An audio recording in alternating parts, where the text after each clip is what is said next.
All right. What's up, everybody? How you doing out there? Welcome back to the show. This is last week's fight. My name is Thinker St. James, and tonight we are going over each and every fight from UFC 322, Della Maddalena versus Makhachev, taking a look at UFC Qatar, Tsarukyan versus Hooker. And to do all of that with me, as always, the Ohio player, man, myth, and legend, a man who will lay and pray on your girlfriend if you don't watch your mouth, Mr. Chase Parton. How you doing, brother? We are good. Obviously it is Monday. We had fights on Saturday. Another dealio to go down, and I am very excited to talk about some of these, and then we'll get to some of the other ones, of course. So, Always, absolutely. Well, if you are here and you are new, we are going to be going over each and every fight from 322. So, if you have anything that you would like to talk about that is not pertaining to the fight that we are talking about at the time, you can throw it in the chat. We can come back to it at a little bit later in the show. But without further ado, I think we should just jump right on in. So, leading into this card, Chase, before we get into it, what were your initial thoughts about UFC 322? well, we had our weeks in hell at the Apex, and then obviously our pay-per-view came up, so everybody reasonably should be excited. And I was definitely buying into a lot of the names on this, and for good regards. There's some good names that we get to talk about here, but some of the other ones, I mean, I was hyped, but I am no longer looking forward to some of these fighters' fights. I will tell you that. Well, it's like every card we talk about, like the ups and downs, it's like a symphony. They go through, highs and lows and crescendos and all of that. And this one, it like had a good middle portion where you were just like, man, this is going really, really great. And it like almost looks like a bell curve. It like petered off at the very end, at least in the excitement aspect of it. But we can talk about the implications for the sport itself, because really, if you think about it, the welterweight division took a massive, massive shakeup on this card in many ways, not just in the main event. So we got a lot to talk about with all of this. So let's Yeah, jump into it, shall we? yeah. Let's definitely do that. All right, starting this thing off. Well, yeah, before we do start this thing off, let's shout out the chat who is hanging with us. Love and appreciate you guys for being here early, my guys. Yeah, yeah, most definitely. The Makhachev point to the stars for y'all. Anakin, of course, Mank, appreciate you, and Beeb as well. Trust Beeb, we will talk about the Dylan Danish situation. That's a something that came up in the course of this thing. We'll get to it when it came, time in the event. We will definitely have some words about that.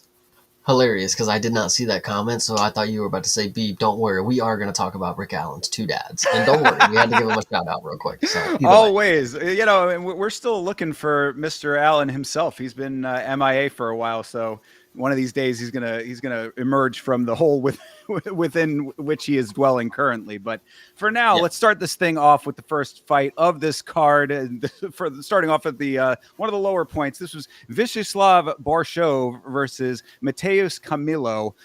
This was a slow fight.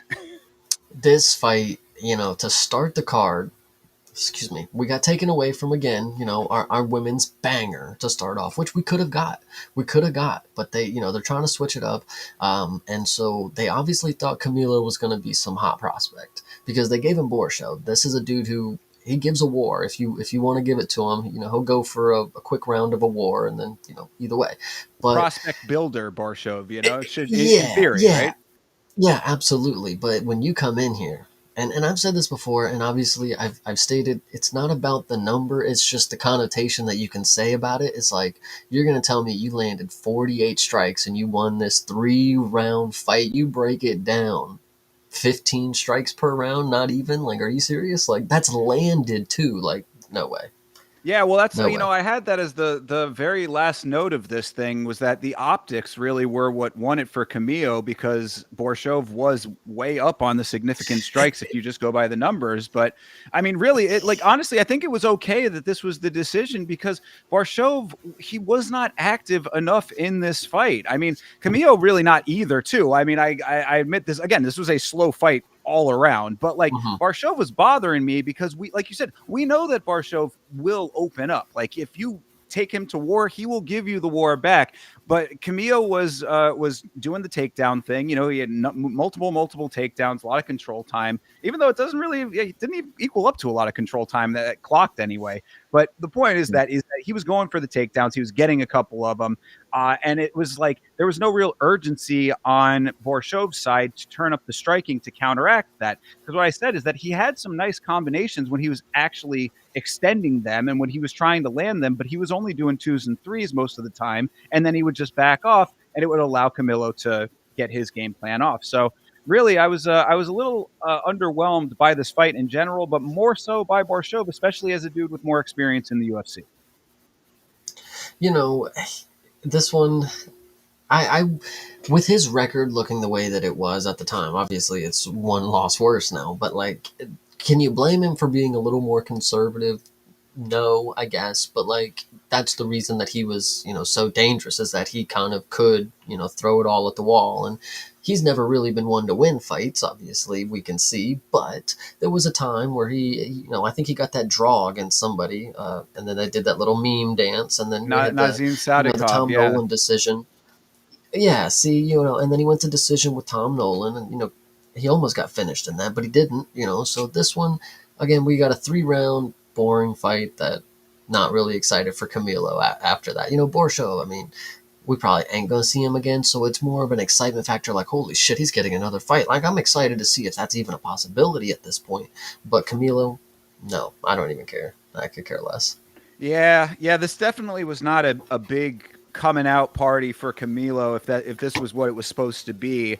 I mean, you think about the fight with Chase Hooper and Vyacheslav Borshov, where Chase Hooper got a Mm-hmm. super nice bump off of that just because of how much damage he was able to inflict and really again the optics of it. It made him look really really good. Now Hooper has had mixed results thereafter, but Borshov is a good stepping off point if you make the fight that way. If that's the route that you take with the fight, Camilo going for the easy takedowns. Now, granted, they were easy takedowns. As I said after the first takedown, I was like, oh, this is going to be a problem for Borshov if he keeps letting this happen, because that first takedown was really just like an ankle pick and off to the ground we go kind of thing. So that ended up being a lot of what this fight was. No real urgency on either side, as I said, and Camilo ends up getting the nod, I guess, which is fine. I do think he won the fight, but it certainly was not an impressive fight and not one that inspired much future enjoyment in your mind currently, I guess. Yeah, 100%. I actually shout out Anakin for this comment, and shout out Anakin in general, NCT ESPN. But of course, Borshow versus Jubilee at this point is very valid. I love to see it. Word, yes, absolutely. I couldn't agree more, honestly. And I think that if Anshul Julie comes in here and like puts on a show, then that would A, be the definite end of Borshov, and B, keep the Indian King in the equation. We need the Lion King around. So 100%. right on. So Yeah, I all don't right, think I have buddy. anything more to say about this fight. Yeah, I was gonna say that's really about it. It was like what I had said on the watch along starting this thing off was that it's like if this is the beginning of the on paper greatest card of the year, then we were in for a little bit of trouble. But luckily, it starts to pick up a little bit thereafter. So yeah, we can move on from this underwhelming fight.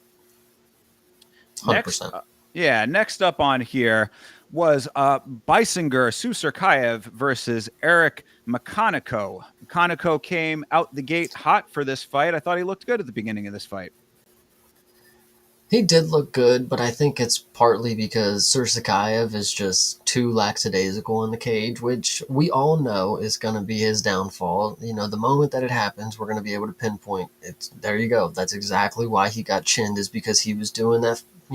He was thinking he's out there, floating like a butterfly, stinging like a bee type of deal. And for the first 3 rounds, for the first 2 rounds, I guess, he was not doing much of that. He was kind of, he was flowing well, but when it comes to defense, he just leaves his chin up there and he kind of just hopes for the best. If Makhachev was actually decent, he probably would have got something off. But I think Sursakayev, again, is at the point in his career where he's good enough where he can just float by some of these guys and kind of just meme them and, do spins and shit in the fucking cage. Even at the beginning of the fight, you saw he just sat up against the cage. It's like, good, like, are you there? When he got kneed or whatever, or he kneed him there was a low blow, I believe. He just went and sat against the cage. Like, I don't know. He has his own way about things, and I'll give it to him. He's entertaining. He's obviously a spectacle. And then, of course, coming out in the 3rd round, getting a knockout that was pretty fucking good. It wasn't I don't think I saw many people, at least my personal opinion, I didn't hear many people saying this was an early stop. But this dude was laying on the ground holding his head like he was done. So Oh yeah, no, this shout was out an shout out okay stop. Sursakayev, I guess. Yeah, yeah, absolutely. No, this was an okay stoppage as far as I was concerned. Yeah, there was there there were two nut shots in this one. The first one was McConaughey to Beisinger, which halted the action long enough for Joe Rogan to talk about the steel tie cup, which is mandatory conversation as always. So Yes. you got to check it off the list, and we got that. So thank God for that. And then yeah, there was the second one with Susurkayev kicking, or no, he punched Makhachev in the dick. That's what it was. Yes. He landed a blow that went straight downward, right on target. But Makhachev wanting to get right back into it. It was like, okay, I don't know if that was a good or a bad move, because immediately after that was when the knockout happened. You say that this guy is entertaining, and I know that a lot of people probably do feel that way. When this knockout happened, the only thing that I could say was that this guy is going to get caught one of these days. Like, it's like you said, he's right at this level. He's at the point where it's like these guys will allow this kind of behavior, and it's going to, and like, not allow it, but like he can get away with it. But like at some point, and I would say probably sooner than later, like there are going to be dudes who are not going to be playing around like this, or with this. I mean, like Makhachev, that's why I felt bad for Makhachev in this fight, because he really was like putting a lot of effort into the early round, and he won that first round pretty handily, I would say. But then that, the power of Susurkayev won out with striking thereafter. Plus that follow through on that shot was really nice. He put his whole body into that shot and went straight through Makhanechev's cheekbone. So that was impressive. But like I said, I do think that like this kind of, half smirking the entire fight, thinking that you're this much of hot shit, is going to bite this dude in the ass in a big way coming up sometime soon. And I would say that once like he starts getting closer to the rankings, like I don't even think it has to be a ranked guy, just closer to the rankings, I think that he's going to have a bit of a wake up call here. Yeah, at middleweight, we've seen the people at middleweight. Like, there's these hulking figures that are cutting massive amounts of weight to get down to this class. When you look at Sursakayev, and I don't know if you watched like the ceremonial weigh-ins, like this is after, he's good, he's rehydrated, he's ready to go.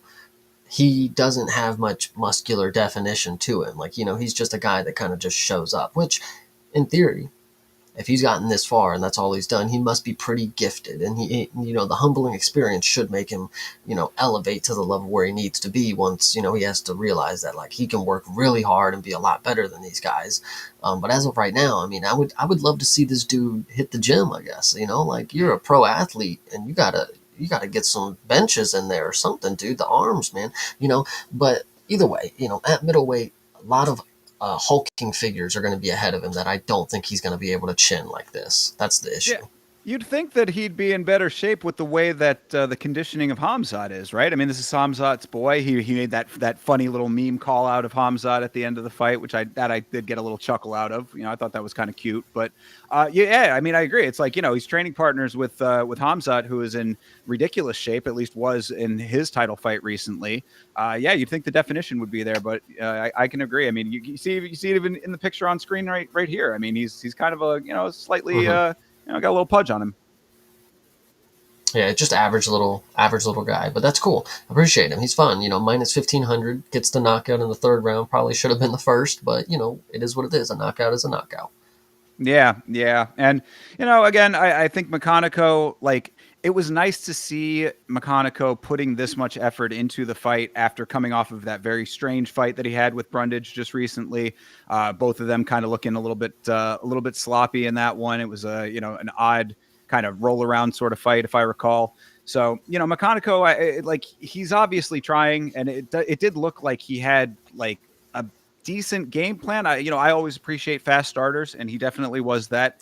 2 rounds of taking it to him. I just, he got caught. So I got to see a little bit more out of Makhachev, maybe tighten up just a little bit. I actually remember when the fight started and we saw Jared Cannonier in his corner again. I Yes. forgot. I was thinking to myself, oh, I forgot that Jared like coaches this dude, and that became a big factor in his last fight. I thought he did really well at coaching Makhaneko. And when I saw that, I said, this was a major mistake on my end for, betting or thinking that Surzakayev should have an easy time with a coach like Jared in his corner. But unfortunately, Makhaneko loses, so now Jared is just like 1-1 as a coach for what we've seen kind of deal, or a cornerman kind of deal. So it's Yeah, not yeah. really that threatening as, if he would have, if McConaughey would have came in here and won this fight, it's like, damn, Jared is really out here with these guys making some good game plans. But now that he loses, it's just like, oh, Jared's just in his corner. It's like everybody else. Like, why aren't you training for your own fight? I got to have the same criticism that I have for Sugar Sean when he's over here at the Contender Series fights, but he's over here getting subbed by Marab. Like, you just got to be able to weigh those things, I guess. Yeah, yeah, it's teammates, regardless of what they do in the cage, they can't necessarily transfer that to their other people on the team. Mm-hmm. The teammates don't necessarily get it exactly by osmosis. So it is what it is on that front. Yeah, back to the drawing board for McConaughey if he has that ability in him. Because, I mean, now he's on a 2-fight losing streak, or is this 3 now? Either way, I mean, Yeah, let me regardless. double check on that. They're correct. Yeah. But yeah, whatever the answer is, I mean, he's probably getting closer to the chopping block now, especially after a knockout like that. Right, 100%. Yeah, this one not too worried about it, and yeah, I know he beat Brundage by split decision. That's Oh, right. he That's won why I that was fight. saying, Yeah, yeah, yeah, right on. Fair enough. Yeah, yeah. So we'll see if he can keep it going. But this is obviously Susurkayev, the name to beat. Now he called out Bo Nickel, did he not? I think he did. Right. That was the first call out. that's what the chat was saying just a minute ago. Yeah, so that sounds about right. Well, I mean, now that we have a new mythical fighter unlocked in Striking Bow, which we'll talk about here in a little bit, maybe that makes a little bit more sense now. But we'll see. It depends on, not depends. It just will. It's going to be interesting, I guess, to say who they end up pairing Susurkayev with and what type of fight it becomes if he continues with this sort of, laid back, not really, almost too cool for school. This guy's like Joe Cool in there. Right. Yeah, absolutely. I definitely feel that. Yeah, so we shall see what ends up happening with him. But here, good knockout, good win. All right, next up then is Angela Hill versus Fatima Klein. This fight went exactly as expected. Fatima Klein next up. Unlike what some people on the watch along were saying, I was getting some pushback to our girl Fatima Klein from one E-Money J, the resident betting expert, got this one entirely wrong, and I just thought that Fatima Klein was was overhyped. I said she is exactly properly hyped, considering that she is legitimately next up here to save women's strawweight. Yeah, I definitely agree with you. And obviously, we'll talk about the person that she trains with later, and that should just show you that these girls are legit. Like, she's not somebody who's coming out here to just, fight. You can hear in her post fight speech, she always does this. Like, she didn't do this in her last fights, but she's always, saying, I could have done better. I think with the last knockout, she said, I could have done it earlier. Like, I feel like I should have done it earlier. I'm upset, kind of deal. And this one, she said, I wanted to get the finish. It's not that I just, I want to be good. Like, I want to be great. I want to be able to finish these girls because I know I can. I got the skill sets, things like that. Fatima Klein, not only does she have all of these weapons in the cage, she has the mindset that I'm going to utilize all of them to get the finish in the fight. It's not just play out here. This is kill or be killed. Fatima Klein, Angela Hill is not an easy person to finish, So shout out to her for making a 3-round slugfest out of this. She just got her ass whooped for 3 rounds, but she didn't get finished. And Fatima Klein just got to put on another masterful performance, 30-26, and she actually, most notable, she kind of rocked her a little bit at the end of the fight with a little spinning back elbow when she got up, which I think was interesting. She also landed the head kick that knocked Melissa Martinez out into retirement. I think is actually how that went. But Yep. This was great. Fatima Klein, E-Money J, shout out you, but dude, that's a L take, buddy. For real, get on the train, brother. I mean, you're exactly right. Hill is definitely tough. I like what I was saying on the watch along too. I like Angela Hill as a person. I think that she's got a sweet personality. She's a nice girl and all that. She can take a ton of damage. She's very tough, but there just was not a game plan for what Fatima Klein brings to the table because she's so well rounded. She starts off with the beautiful striking. If you want to go into the clinch, if that's what you think is going to save you from the range striking, she'll do anything she wants in the clinch as well. She'll take you down. She can stay in knee in the clinch. She uses her knees and kicks very well, in addition to the hand striking. So really, it's just the entire package here. And shout out to CTE who was on the watch along because he was saying like, he had a couple of what I thought was pretty valid criticisms of her striking, just saying that like she could probably manage the range a little bit better when she's kicking because there were a couple of times she was a little too close to get the kicks off properly. She could also go to the body a little bit more with her striking. And what I said is she's like 25 years old. I mean, like, if she is this good at 25, like the ceiling is exponentially high for her to just increase her skill set and sharpen the blade that much farther. And if she's already like right there beating veteran fighters now, and will continue to do that. I just think that she has such a good like raw talent base to start that you're only going to iterate on that and continue to get better. Like a future champion is absolutely applicable here. The thought that I instantly have when I think about Fatima Klein, especially in women's, straw weight, with who we just saw as the champion, of course, Fatima Klein is so good that like you guys better pray she don't lose because she will be better than what she is right now, and she's the type of person that's gonna get so much better.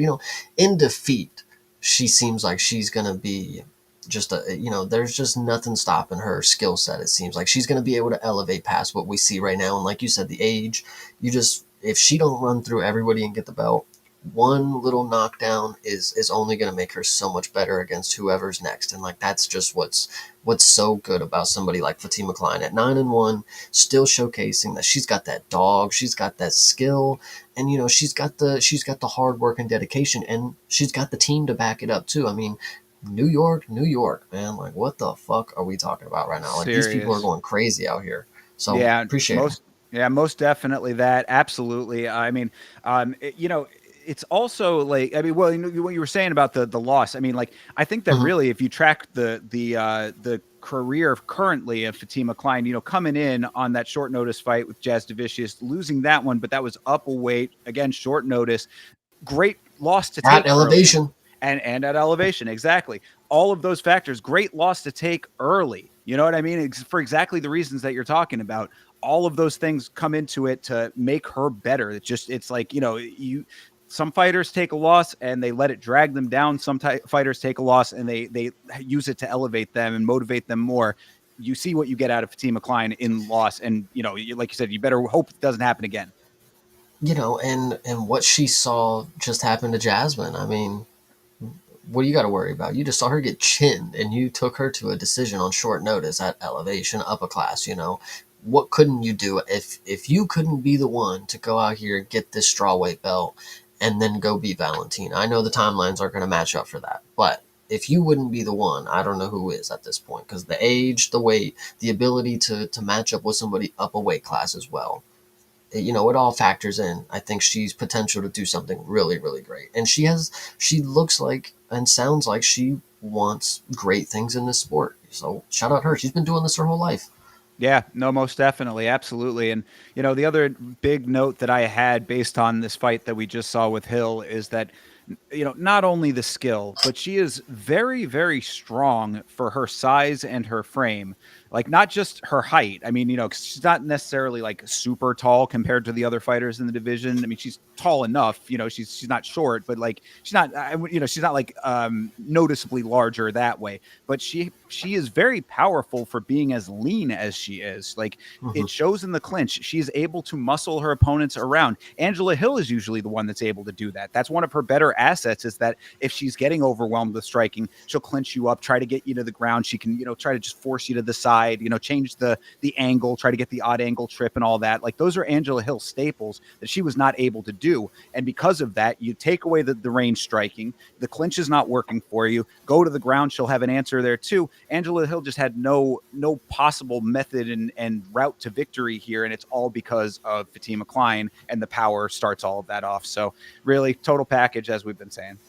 Yeah, I love Fatima Klein. Shout out her. I'm really happy. Again, these are going to be the people that, when it comes down to her fighting somebody else that I decently enjoy, these are going to be the reasons that I think back like, I gotta double down on Fatima Klein, because this is what a an off performance is. Not necessarily off like she was performing bad, but this wasn't a finish, which is what we've come to expect from her. So you better expect better from her, because if you think you're going to get a decision out of her, and she's going for all these finishes in different ways, she'll take you down and she'll elbow you to death, or she'll head kick you, or she'll just get up and back spin fist you while she's just casually getting up out of a grounded position and just might drop you. Like, she's talented, man. Like, I don't know what to say.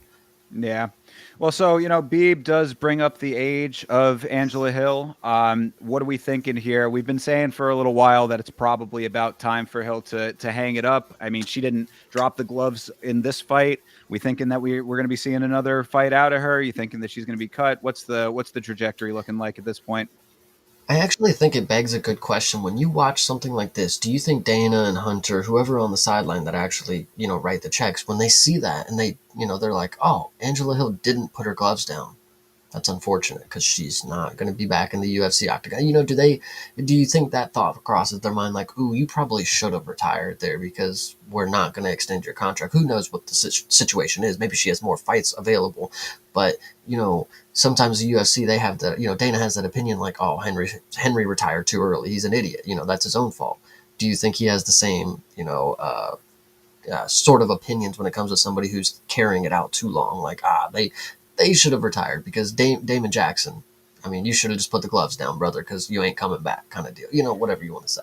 Yeah, I mean, I think that it's very much case by case, and someone like Angela Hill, who has given a lot to this organization. I mean, you can like or dislike like the checkerboard nature of the record and all of that. I mean, like, trust, I have plenty of feelings about the fact that she loses when she's supposed to win and vice versa. But she's been around for a very long time. She's always game. So I think that there's an element that plays in with that part of it. That's also probably why she's a good to the company in that regard. She does the desk analysis every once in a while. I think that they'll probably come to her behind the scenes and have the conversation, like, it's probably time to start thinking about what the next move is. If she says that she wants to keep going with fighting, then maybe they give her another one or two, they'll extend the contract a little bit longer, but I don't know how many fights left she has on the contract. Either way, though, there's probably some conversations that are happening to say, like, we need to start transitioning to whatever the next thing is going to be. So if you want to be on the desk, she could be out there like Meg O'Leary, she could be a roving reporter. There's a lot of options is what I'm saying for Angela Hill outside of active competition, but she has to be receptive to it, and that conversation just needs to take place. But other fighters, though, what you were outlining before, definitely they think about that. Yeah, for sure. I think you're cooking, because she does have a pretty good personality. I wouldn't mind seeing her, doing some sort of position when it comes to the commentating or the desk analysis kind of deal. But I definitely, there was another thought that I had about that. Damn. And that was a pretty good one, I think. But either way, Angela Hill, shout out her. She had a good career. Oh, do you think she's going to get, obviously her time is coming. When the time comes, do you think she's going to get the tribute video? I mean, Karate Hottie got one, guys. I mean, the bar is not, set at a certain level standard, like the Karate Hottie is just somebody that I know is she's, when it comes to the hot women, she's not necessarily the one that I'd throw up there. People call her the Karate Hottie. That's the only thing that I know about her, really. So, and she got a tribute video. So if that means anything to anybody, that Chase knows nothing about her and she got a tribute video, then anybody's possible, I guess. Yeah, I mean, I wouldn't even really be mad at it, honestly. Like, again, like, because in my opinion, at least when it comes to the tribute videos, it's not necessarily about how great you were. It's about how much you give to the sport. That's, again, this is just my personal opinion. Other people can feel differently about that, but yeah, in Give my to the estimation, promotion or give to the sport? well, I mean, that's that's what the promotion would feel. It's like, yeah, how much did you actually give to us specifically? But I would say to the sport. They would probably also say to the sport, but in the back of their mind say, yeah, to the promotion. But either way, I think Angela Hill fits the bill in both regards. So yeah, I wouldn't be mad at it if they gave her a nice little send off video and sent her on her way at this point. I think it is about time. We'll talk about somebody else coming up very soon who I also feel that same exact way about. So, yeah, if Angela Hill, wants to stick around for more fighting, I really don't think that that's a great idea at this point. But figure out what the next thing is and then just start slowly, making that happen. 100%. Yeah, I definitely agree with you. Shout out her though, long career. I love the comment. Low key, so much more of a dog than Anthony Smith. Kind of fair, kind of fair. Yeah, and so there you go. Then I think that tribute video has to be confirmed off of that, right? 100%, 100%. Pioneer wing, really. There, there you go. Yeah, I saw the question about if she'll be in the Hall of Fame. I was like, I don't know about all that, but definitely tribute is, I think, the exact right level. Just give her that, and nice to know you. 100%. All right, let's keep it pressing forward here. Pat Sabatini versus Chepe Mariscal. This was a fight that when we were watching it live, I was like, I was channeling my inner Chase Parton looking at this thing, and I thought I might have the same opinion about this one that you might have. So why don't you tell me what you thought about this fight? That's an interesting way to put it, and I'm very excited to see what that actually means to you, because the way that I looked at this fight, I'm actively looking at the screen. Couldn't tell you. I mean, I know Pat Sabatini got cut in the first round, and then it was very boring after that. And shout out to them too, because it's genuinely impressive to not have like a single exciting moment in a fight. Like I I don't know. Like this, I talked about it before the fight started, or before the card started. I'm excited to see some of these people, but going forward, there are some that I am not looking forward to ever seeing again. And Pat Sabatini is one of them. He actually had a good performance in his last fight, so I don't know what this happened. I'll actually give him a sort of a pass because it's the one time that he's kind of been weird. Chepe Mariscal, though, it's like the third or fourth time I've seen you have an interesting performance where it's like, yeah, this dude definitely should get it done in a way that speaks to him, and then he just doesn't. Like, I don't know, that you would think this was a good dog pick because he's coming in at a close to the line. What does Vegas know? What do they not know? This is just coin flip territory. But then you get 30-27 by Pat Sabatini, like in the wrestling and the grappling, he just dogs you every position. Like, Shepe's one of these dudes that, like, now that I think about it, what were you ever really good at if Pat Sabatini did you in every way possible? Like, I don't know. And landing 40 strikes, but go ahead.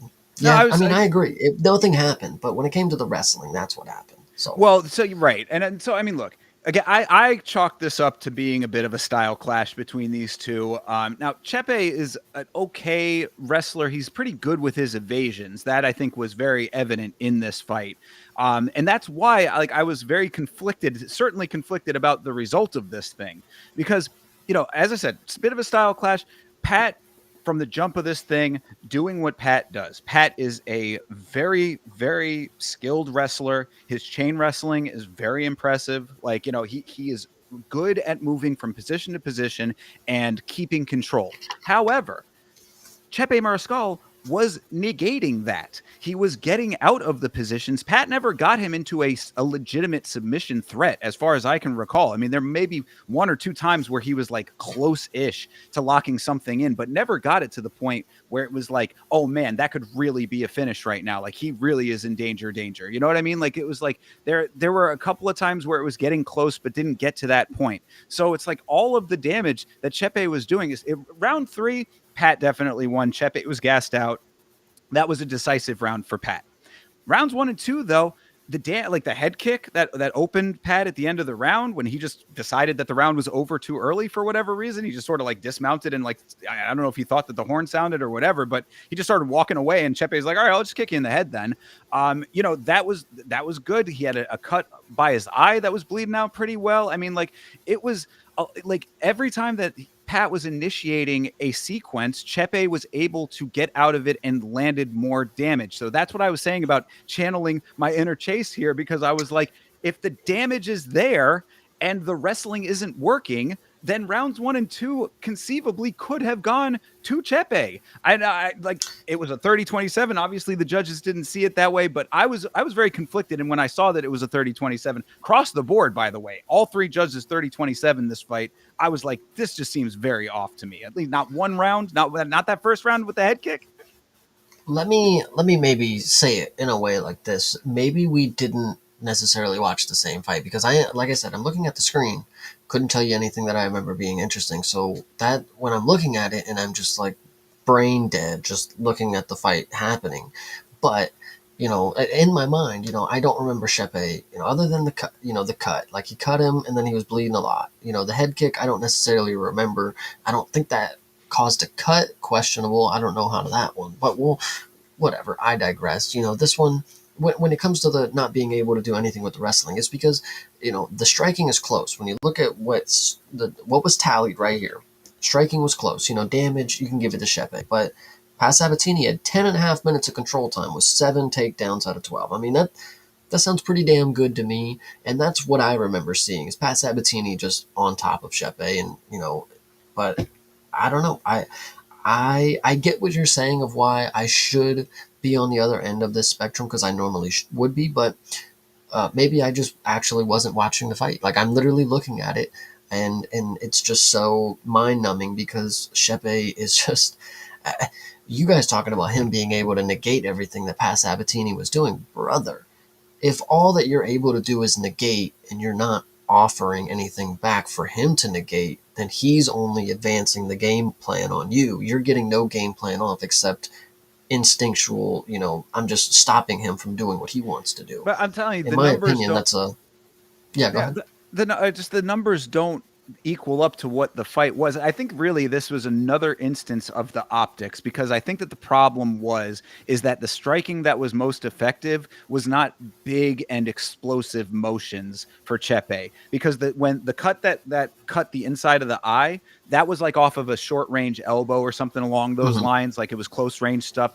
Pat he's sticky. He's all over you. Like he's if he's not on the ground on your back, he's in your face in the clinch kind of thing. So Chepe had to get the shots where he could, and because it wasn't at range, it didn't like visually didn't equal up to the judges, but like the damage should have done that. And I want to highlight CTE's comment here a little bit long, but it was basically saying that it's the inconsistency in the judging that I'm trying to highlight with this one, because we just saw in the Almeida versus Volkov fight that that they did tally the damage over the ineffective wrestling. So like that, I mean, all I'm saying is that if you are going to go one way or the other way and pick it is what I'm trying to get at. Cause like this seemed very much along those lines with what we ended up seeing out of the damage. Like we saw Pat wearing the damage. You look at them after the fight, Chepe was crystal clear. He was gassed. Sure. He was exhausted, but it was Pat who was wearing the damage.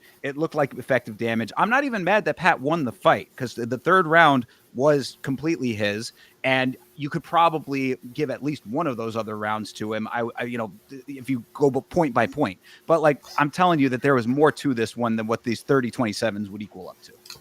And here's where I'm actually going to show that I'm not delusional, okay? Because even I could tell you the difference from, Pat Sabatini doing nothing with the wrestling and holding him down, okay. But that's different when it comes to a fight like Mackenzie Dern and Virna and Volkov and Almeida, because Volkov and Mackenzie Dern both were offering things off of their back that was actually going to score something. I don't remember Shepe ever throwing one elbow off his back, landing a sequence where he's just like, he's squirming to get out, where he's, doing anything and everything to make sure that this is tough for the person holding them down. Mackenzie Dern, very good example of just spamming elbows. Just spam elbows when you're on the bottom. I mean, if it's not going to score something, it's at least not going to let them just rest their head on your chest. I mean, it worked for her. She's the champ now. Volkov is going to get another title shot here soon because of that performance right there. You can even go even further back to Kevin Holland and Gunnar Nelson. Kevin Holland was offering off of his back with elbows, and actually, when it came, these people were actually going for submissions. Virna not so much, Jelton not so much, but when it came to, Gunnar Nelson, he actually was going for submissions with his grappling. Kevin Holland was able to negate that and then offer things off of his back. These are why he was able to win on the scorecards, even though it doesn't look like it optically because he's on the bottom. Shepe not offering anything off of his back like the 3 fights that I just named. I don't know. Pat Sabatini was just. We'll talk about it with the co-main and the main later, but like that's what Pat Sabatini did. I mean, he just did exactly what you saw the greats that have the belts right now do. So you can't be too mad because it worked.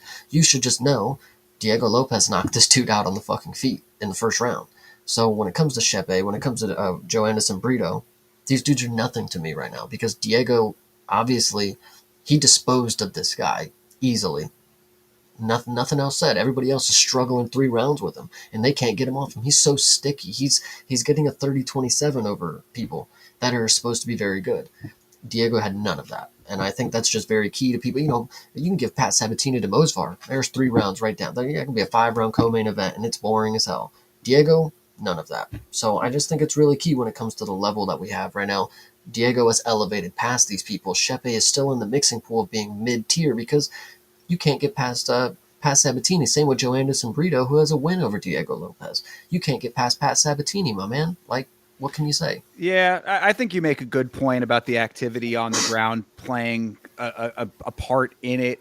I just remember a while back you saying that there should be like some type of scoring for evasions if you're able to get out of the position. Does that not count for something? And that's what I felt like in this a little bit more. But Ten and a half minutes, he wasn't getting out of it, though. I mean, maybe if it was 7 minutes of control time and he stuffed, 12 takedowns and, he shot 20 times. Like, now I can if he, feel that. yeah, so I don't know. I think if you add in a lot of different factors, I think it might make your case. But I think right here is just making the case for Shepe. It does him no fucking favors. This is not a good performance to even think that he should have skated by with.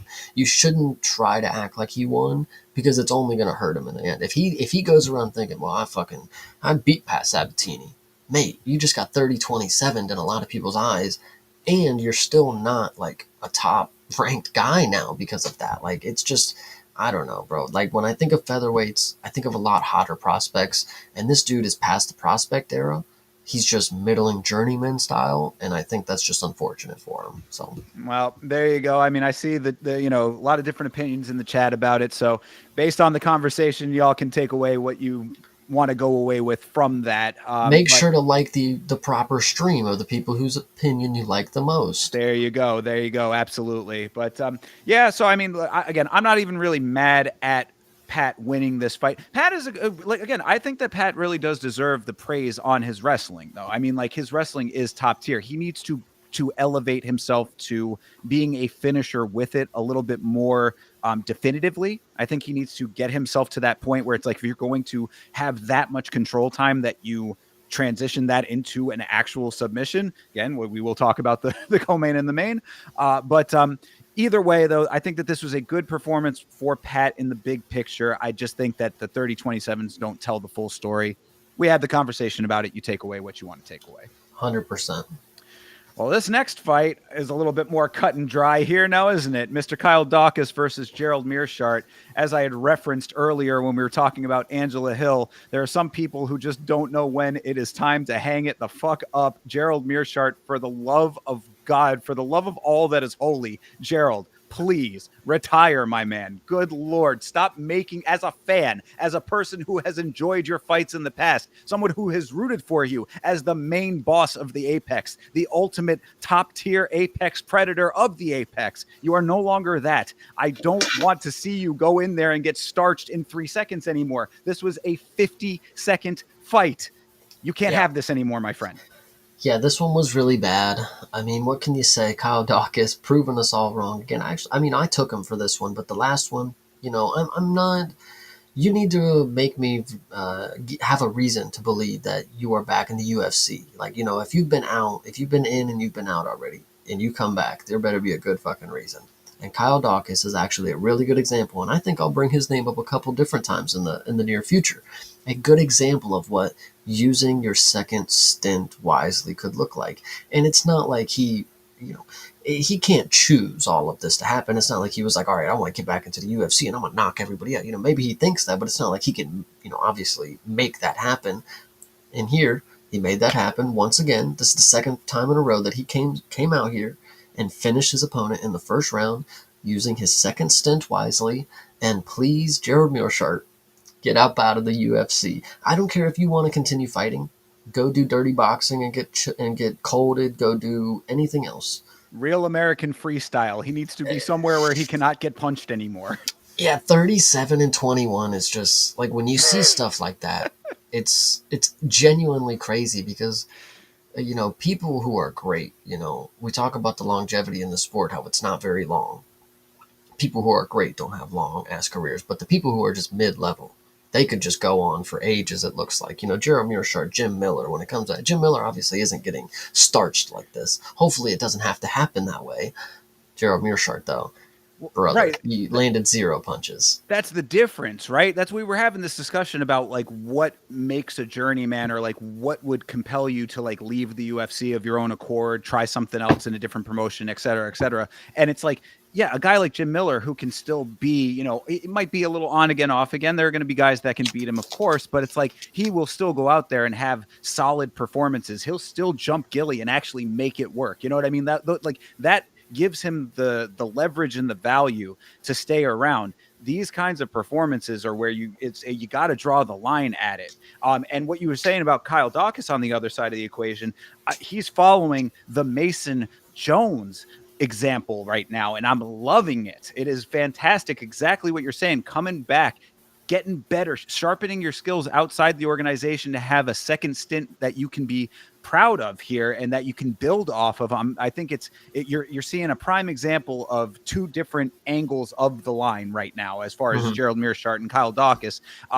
Kyle Dawkins, continue to build off of what you're doing, because this is looking really good with the striking. I do worry once he starts getting into territory with guys that are not big, sloppy oaf kind of dudes, because his other knockout was Michelle Pereira.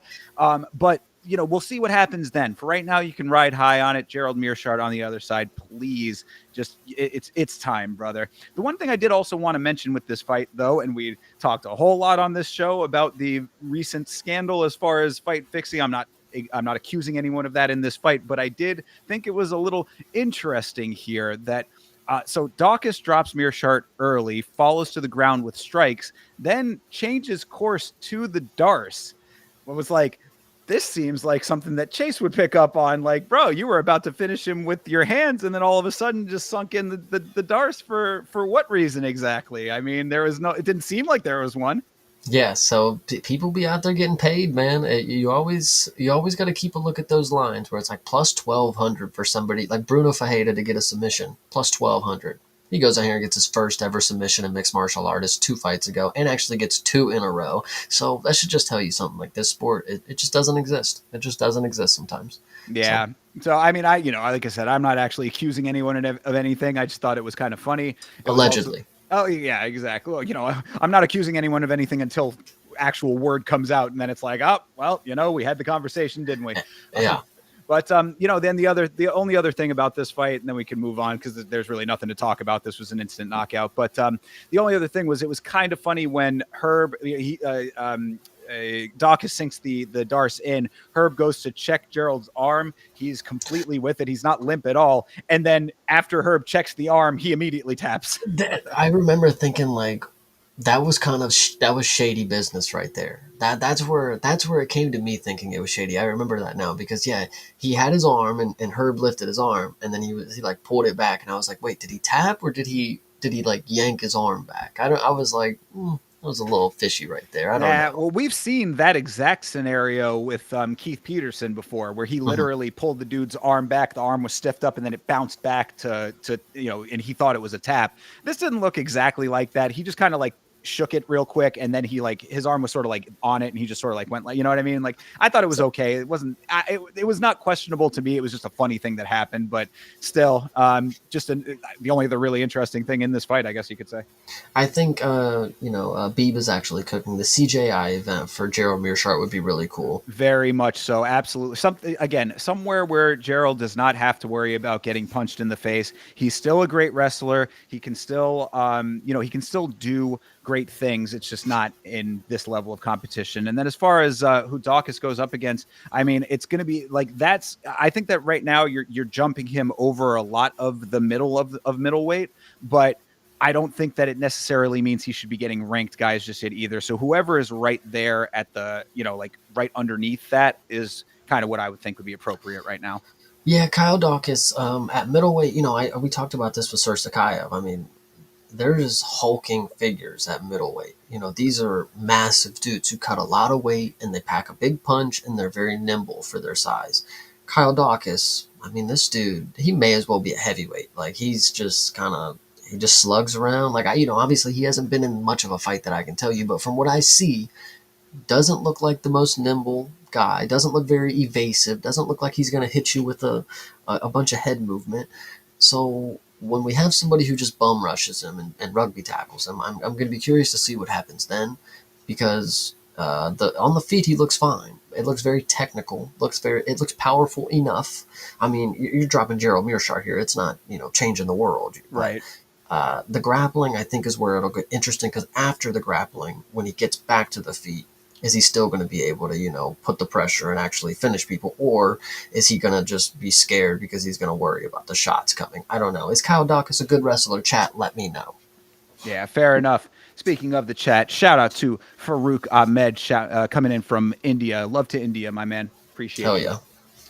All right, moving on into the prelims proper here. This one was a heartbreaker to a lot of us, but this was Malcolm Wellmaker versus the newcomer Ethan Ewing. How about this Ethan Ewing guy? We were talking about it on the Friday show. If you guys are not coming around to the Friday shows, you are missing out on some quality entertainment, by the way. Come around for the Friday free-for-alls with myself and Chase. Sometimes we'll have a guest on there as well. But we were talking a little bit about Ethan Ewing stepping in on short notice, very short notice, 48 hours notice to be exact.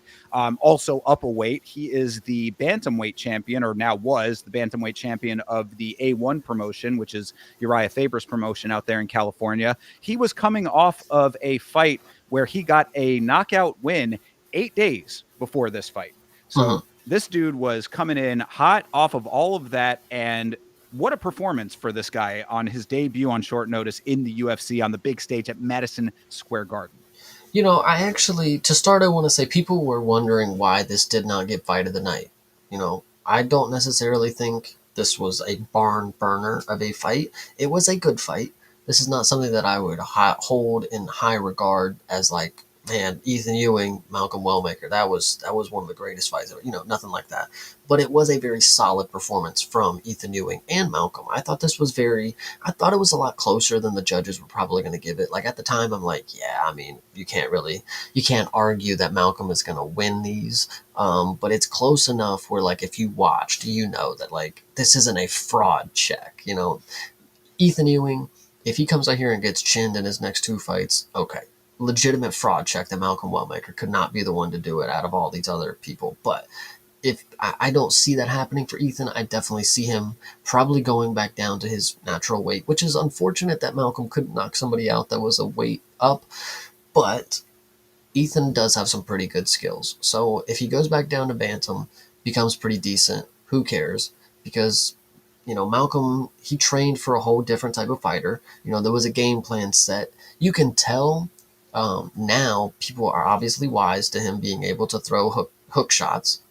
But if you think about him having a whole camp and he had a game plan and now the game plan's out the window, all he did was go back to what he relies on is his striking, and you can't really blame him. That's what he's good at. But if you think that he had a good game plan for a camp against a different opponent, maybe there was actually more that he was willing to showcase in that fight.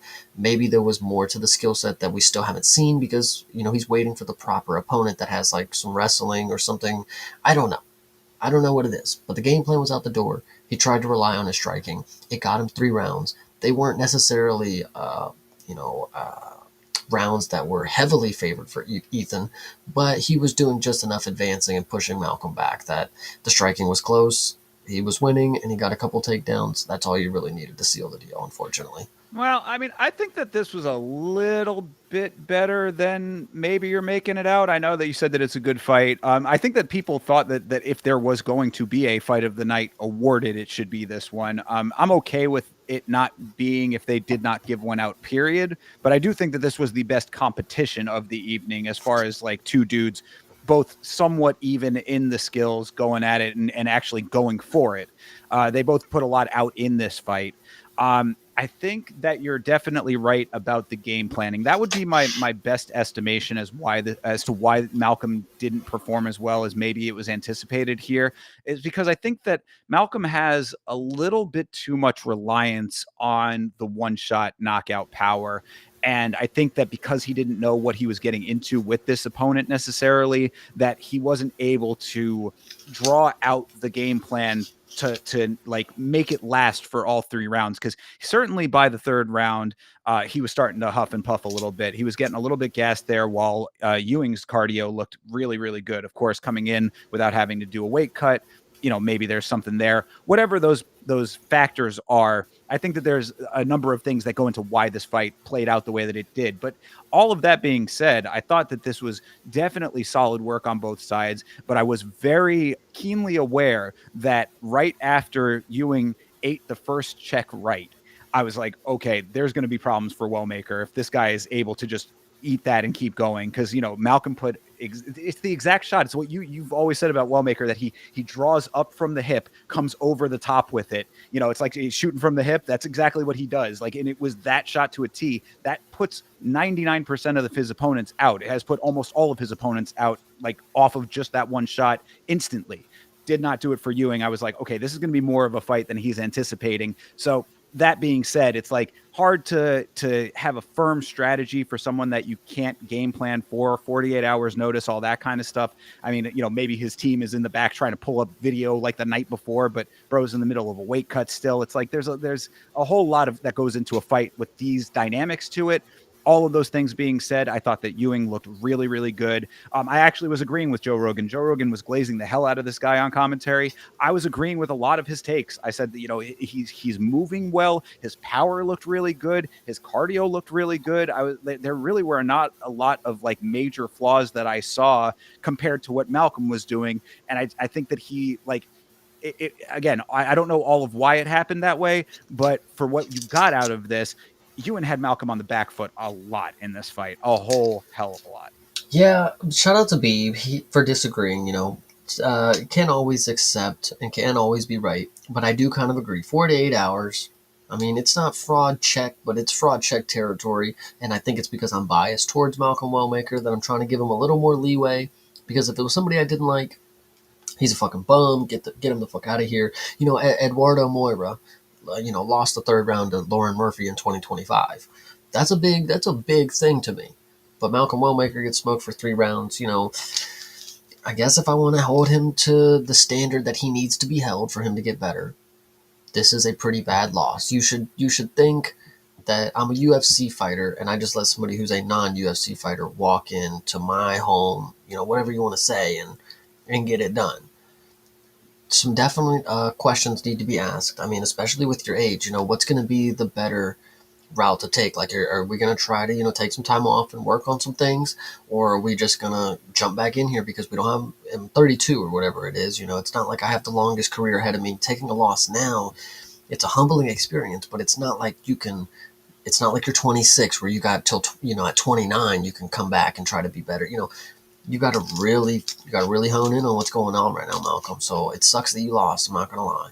Yeah, and to that point, I think that I don't want to put the necessary blame on any one thing with this, but after the first round, the big note that I had was that when round 2 started, especially also considering now in hindsight that Wellmaker was going to end up gassing a little bit towards the end of this fight.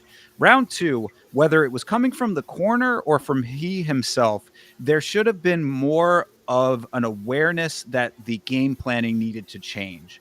Because when you found out that Ewing was as game as he was, when he ate that shot in the first and was coming back with some solid knees at the end of round 1, round 2 was where you needed to be turning up the offensive striking as opposed to sitting back waiting for the counters. Ewing was game. Malcolm needed to up the offensive efforts. And I felt like Malcolm was just not first with a lot of his striking because he's naturally inclined to be a counter striker and allow the fight to come to him, which has worked for him a lot of the time. So those types of things are, I think, the things that like you gain those kind of like fight IQ elements over time. But just to your point, exactly what you were just saying, now is the exact time that you have to be developing that. Like you can't just, like you can't say, oh, next fight I'll have that. It's like that has to be instinctual at this point. That has to come from a place that's a little bit deeper where it just naturally happens as opposed to a fire being lit under your ass or, like not being able to think on your feet in the moment. Like you have to have that ingrained within you that what is not working now needs to be adjusted for going forward, especially when you're between those first 2 rounds. Because by the time that you're between the second and third rounds, the entire fight is already, dynamic has already changed. And you're looking at a third round under circumstances like that where you're going to need to finish it. And that's never a position you want to be in.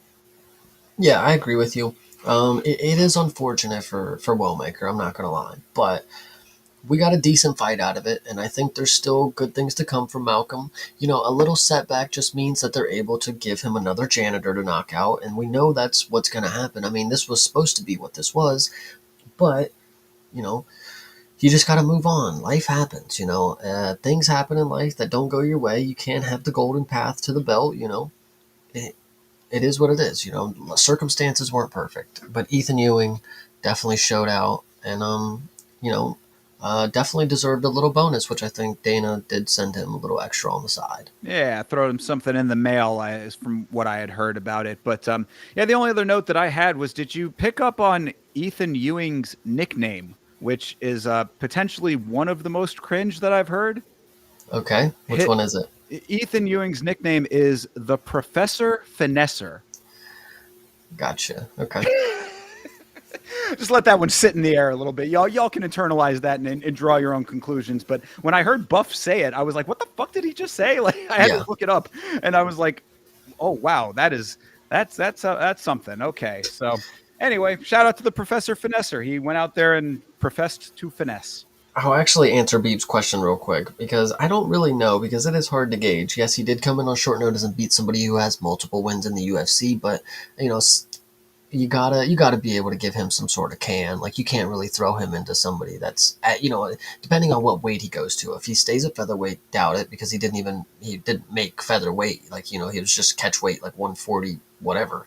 I don't know why it says featherweight, because I'm pretty sure it was catch weight. But if he goes back down to bantamweight, which presumably, because these both are bantamweights. Now that I say it out loud, that's pretty stupid. But either way, what are the opportunities for him?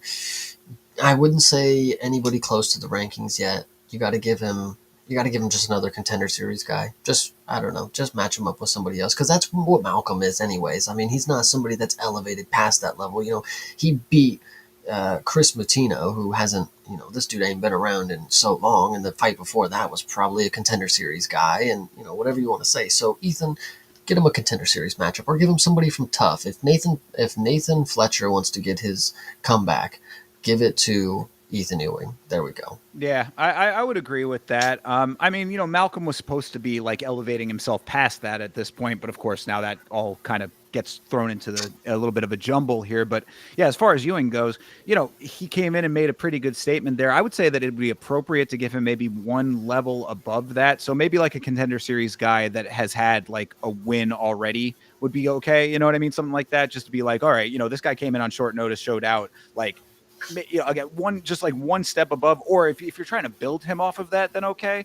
But like, I think that he showed enough skill that like a decent level of competition is appropriate. But yeah, you don't want to necessarily like jump him up in a crazy way, not off of a win over Malcolm Wellmaker. It doesn't make sense. It's not even about just what would you do realistically for his ranking. It's just about, we said it earlier, Ethan definitely stole Malcolm's hype. It's like, we actually have somebody that people are paying attention to, because so many eyes were on Malcolm Wellmaker that, it was inherently an underdog story, even though it wasn't an underdog performance. Ethan Ewing came in here, and now people know, like, this is the guy that stepped up against Malcolm Wellmaker. When that Aussie fraud would pulled out, didn't want to fight him, this guy showed out for 3 rounds.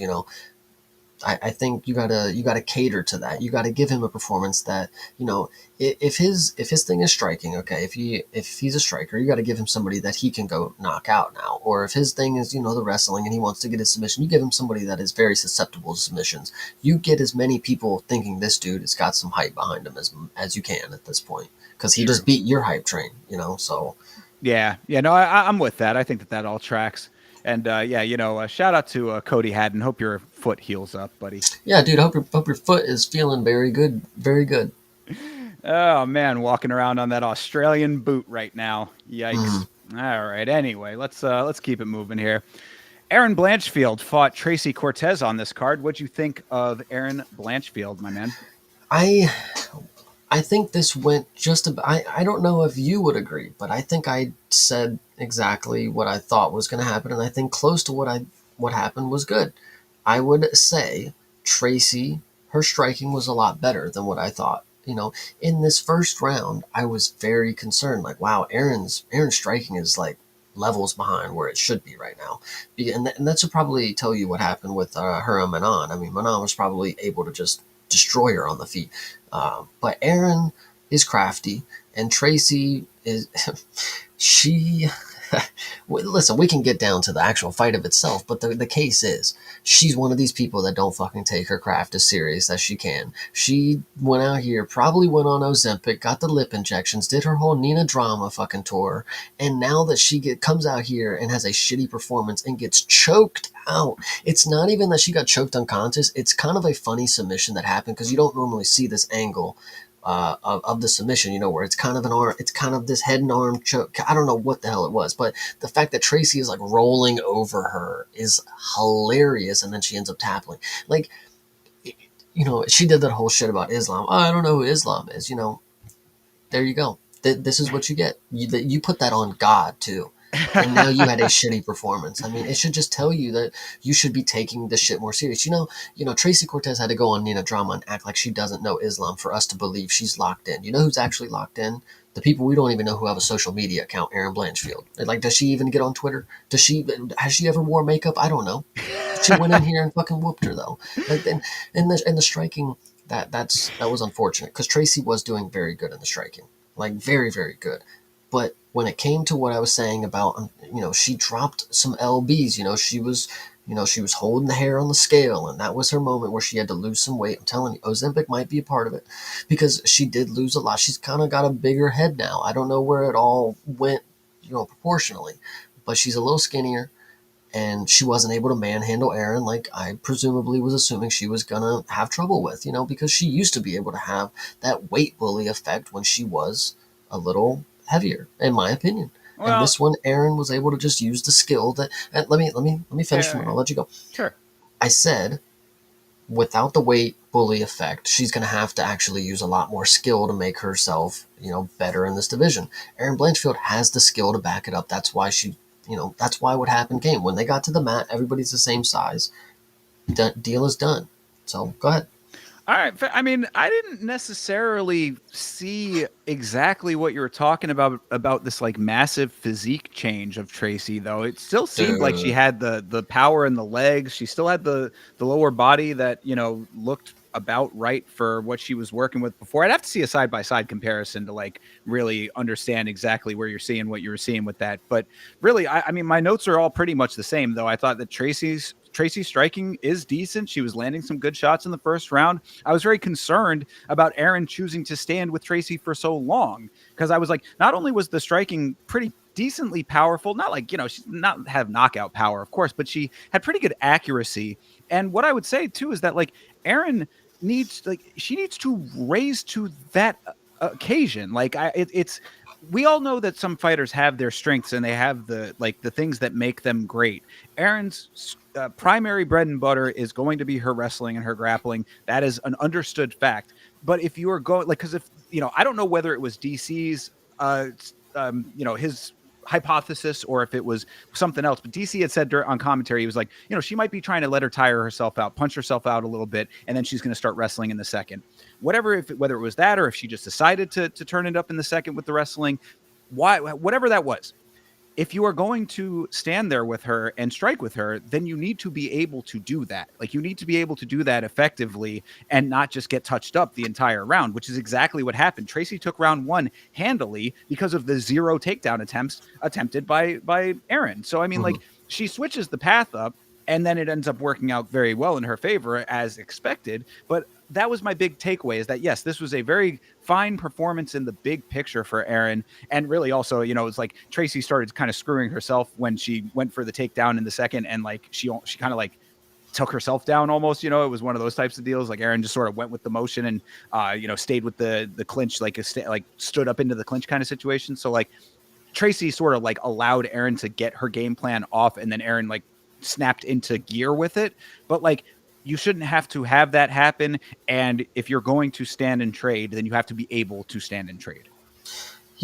It just sucks because you like Tracy Cortez. Obviously she's a pretty woman. She's not a bad fighter, and she's decently entertaining at what she does. But when it comes to skill for skill, it feels good when you can set everything aside and you can look at two fighters on paper and just because you like Tracy Cortez. I mean, I like Aaron Blanchfield as well, but putting it all aside and just doing a very unbiased assessment and it working out, especially like this. I again, Tracy Cortez had a lot better striking than I was going to assume she would have on Aaron. That was something that I did not expect.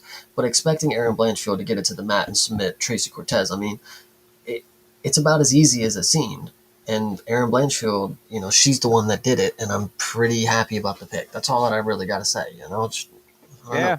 And I mean, really, just to reiterate what you had said, it was kind of an interesting finish because it was like Tracy tries to get up, like she was kind of on all fours ish a little bit. She's trying to stand up. Aaron jumps on her side almost, like she kind of like was trying to get to the back, but she sort of was like on the side of her, gets the arms around the neck, and then Tracy sort of falls into the odd angle RNC. It's like it was, she sort of like not allowed it to happen, but like it was like, we'd say the handshake agreement. I don't think that she was necessarily consciously doing that, but it was like in the moment, like, I'm going to take you down and you're going to come with me. You know what I mean? Well, and then, that's the thing that I kind of said about it too. And I'm not trying to say that Tracy, listen, when it comes to these betting investigations at Cash Patel, I am not insinuating anything. But for as hard as you would think that Tracy was working, for as much as she wanted you to believe it, she got caught really easily, and she was tapping a little early. She could have. Listen, I don't know. I feel like Tracy, if I was to believe that you had that dog in you, that sub right there, I would have been a little upset that you couldn't have rolled the fuck over. Like, you were literally getting dragged this way. Like, you could have tried this. You could have tried something. I've seen Kevin Holland do some crazy things. It's all about the attempt. If I see you squirming your legs and you're in a fucking guillotine, if you're on your bike, I mean, I can't really fault you. Borishev, this is another dude who'll get choked out, but he gonna try his hardest before he ever taps. Tracy Cortez, I better see spit gurgling before you start tapping, girl. You're supposed to be top of the competition, and Aaron Blanchfield did you in, and there was probably an indication like, I mean, I ain't got no fucking choice. Like, I'm gonna get choked out one way or another. It's either gonna happen here, or as soon as I turn the corner and flip out of this position, she's literally gonna have my back, and whatever you want to say. I'm being a little hard on her, but like Tracy, it all goes back to this. You want to be the social media fucking presence. This is what comes with you got to be that much better than you're about. Stick to modeling. Listen, people have said it. She can make so much money on OnlyFans, and she chooses to fight. So I would just wish you are better and, take it a little more serious next time. Don't be fucking with Nina Drama. Look at Pollyanna Vienna. Like, she sucks too. Like, it's all these people who think that they're just social media influencers. Like, you're not the top G. You're not Darren Till. Just give it up. I don't know.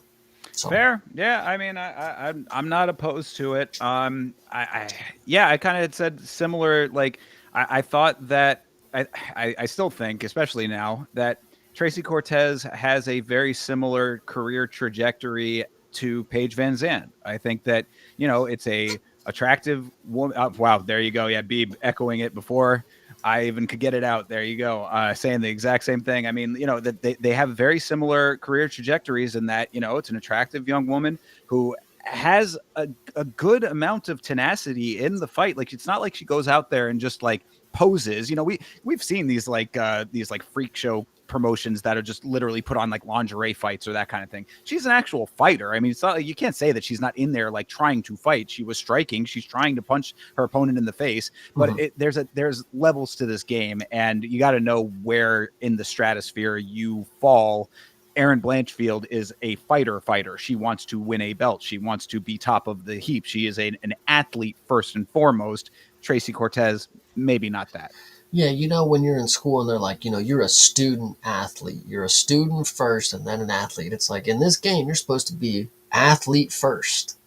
model second. Like, Right. let's calm it down, you know. Yeah, very much so, very much so. So, yeah, I mean, shout out to Erin Blanchfield, though. I still, even with the Manon loss, I do still see great things in her future. I don't know if it's necessarily going to be, title shot range just yet, but I think that her jumping up the rankings and at least going up to possible contention somewhere thereabouts, that makes sense to me.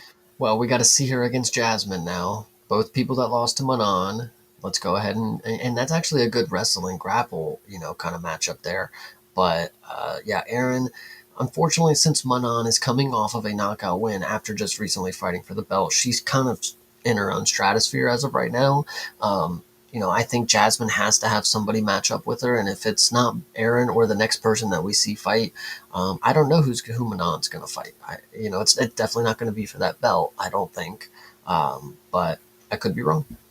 Yep. Well, we shall see. But shout out to her for this one because it was a performance that didn't necessarily feel like it was going to go that way until she made it go that way. So I like that. Yeah. All right. Up next was Roman Kopylov versus Gregory Rodriguez, the RoboCop. I said that Kopylov's stock drop has been as quick as it has been steep. This dude has really taken a bit of a nosedive, and it really all stems, in my estimation, from him being too inactive in these fights. You saw it in the Paulo Costa fight. I really did not see much of a difference in this fight, maybe a little bit more at times. At times, he had a couple of good shots here and there, but that does not win you a fight when you have a guy like RoboCop against you. It's actually quite interesting because he's one of these fighters that he does his best work in a stationary position. If you're walking forward, he ain't doing nothing. And if you ain't, backing up, making him come to you, he's not advancing either. Kopylov is, I give him credit. He backed up a lot in this fight, and he was evading these big, powerful shots from Gregory Rodriguez.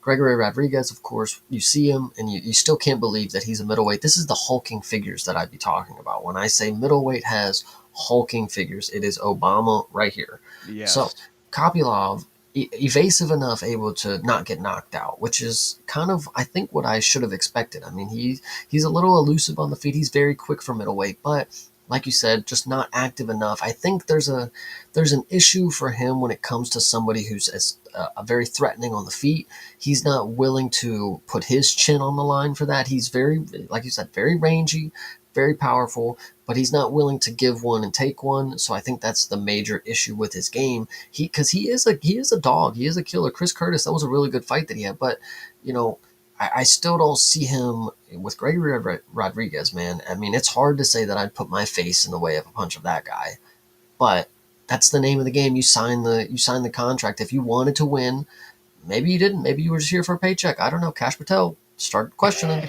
But if you were genuinely wanting to win this fight, you would have had to understand that that's the risk that I needed to take. I got to step in there and just destroy this dude, because even with Kopylov's style for being rangy and evasive and on the outside, he didn't even rack up points like a normal point striker could do on the outside. So he just did nothing. Like, that's just unfortunate. And that's kind of my point, though, is that it's like I don't think there's a human being on the planet that wants to go toe to toe with RoboCop. You know what I mean? Like, that's just, a non-starter for, 99% of the planet. Trying to take a punch from that guy is a death sentence. But that plays into the style that he has, trying to be crafty and evasive. But if you are going to play that game, or if you know that that's what is necessary, then you have to up the volume by 3 times what he was doing. Where's the kick spam? You know what I'm saying? I should be seeing you throwing kicks at all angles. Start with the low kicks to soften them up, get to the body, try to go to the head. All 3 of the ranges. I should be seeing the kick stats going up and down all over the that side of the stats. But what you see is a lot of outside movement, and then when it was at close range, it ended up being a lot of times it would be RoboCop initiating the clinch, which was a little bit strange. And RoboCop was going for a couple of takedown attempts in this that seemed odd. I don't really know why that was part of the game plan. It didn't odd. Cash Patel, question him too. We're seeing all kinds of weird anomalies, but either way, regardless of what the reasoning was, like, one of the few times that Kopylov did have success was when RoboCop overcommitted to one of those early takedowns. I think that was in the first round when Kopylov used it to trip RoboCop, and then he ended up dead bugging on the ground for a while. I was like, that was terrible optics. But really, in the big picture, I think that RoboCop had like kind of in a backwards way an okay cardio strategy, because we do know that RoboCop gasses a little bit towards the end. He looked pretty okay through all 3 rounds of this, so maybe him regenning on the ground was part of the strat. I don't know. All I know is that there are times like that where Kopylov could have picked up on the advantages where they presented themselves, and he did not do it. Yeah, this one, Kopylov at the end of his fight with Chris Curtis, he had the translator say, "My left leg feeds my family." Brother, where was that left leg in this fight? You didn't feed no family with it, I don't think. And if you look at the chart on ESPN right here, look like you had a good deal of ass whooping on you with this red all over your fucking body. But For real. it wasn't that bad. It was just an unfortunate performance for somebody I've seen good fights out of. I've seen him dog some people out. I've seen him go to war. It's unfortunate that Gregory Rodriguez, I feel we got slighted out of a performance out of these guys. Like, if these were any two other people that they were fighting, we probably would have had bangers. But now that they're against each other, it's just unfortunate. That's just what sucks. Yeah, I mean, Kopylov did have a few moments throughout this fight. Second round, he caught the kick, he landed some shots from that, and then he had a head kick, in there. I'm like, those were the times, like those types of things. If you had done that more consistently, you might have had more success, because RoboCop kept a very steady output in this fight. That was another big note that I had. Like, RoboCop mixes up his shots really nicely. He'll go to the head, he goes to the body. Like, he's keeping you guessing as far as what the attack strategy is going to be. And I think that overall, cumulatively in this fight, RoboCop just ended up taking it in a really sound and solid way. There was one time also that Kopylov did sting RoboCop in the 3rd round, but like, it was kind of funny because like he sort of just like, it was almost like the RoboCop aspect of him like had a little bit of like a short in it real quick, because he just sort of jiggled for a second and then just like snapped back to and was right back to work. But again, it's like those few and far between moments did not equal up to a full-on performance compared to what RoboCop was doing. So good win for him, I would say. I think the last thing that I want to know, it's just because every time I hear it, it's like really cool to think about that some people have titles like this. When people are out there and they're doctors and they're knighted and, His Holiness. Roman Kopylov is a master of sport in hand-to-hand combat. I mean, that's a pretty epic title to have. Now, when I watch fights like this, do I think you are epic in hand-to-hand combat? No, not necessarily. But, it's a good title. It's a good title. Is it as cool as RoboCop, though? No, but it's probably not as cool as the Professor Finesser either. So beautiful callback, Chase. Nice work. Yeah. All right. Yeah. That's pretty much it, really. 30-27, 30-27, 29-28 for RoboCop. All seemed okay to me. Did RoboCop seem like he was here to serve and protect? Dead or alive, you're coming with him, brother. There you go. Well, alive it was, unfortunately. yeah, for real. A good point. The only thing that was missing, I guess. But you were not kidding about that heat map, though. Look at how red he is, Roman Kopylov. A lot of no leg kicks, though. He's cool. He can walk it off. Word. Yeah. All right. Well, whatever the case may be, solid win for RoboCop. Let's move it on to another solid win over here. An unexpectedly solid win, in my estimation. This was Bo Nickel versus Rodolfo Vieira. Bo Nickel coming into this fight with a point to prove. And as I said earlier in this stream, Chase, I do believe that we have a new mythical fighter that has been unlocked. It is striker Bo Nickel. This guy's striking looked pretty good. It looked...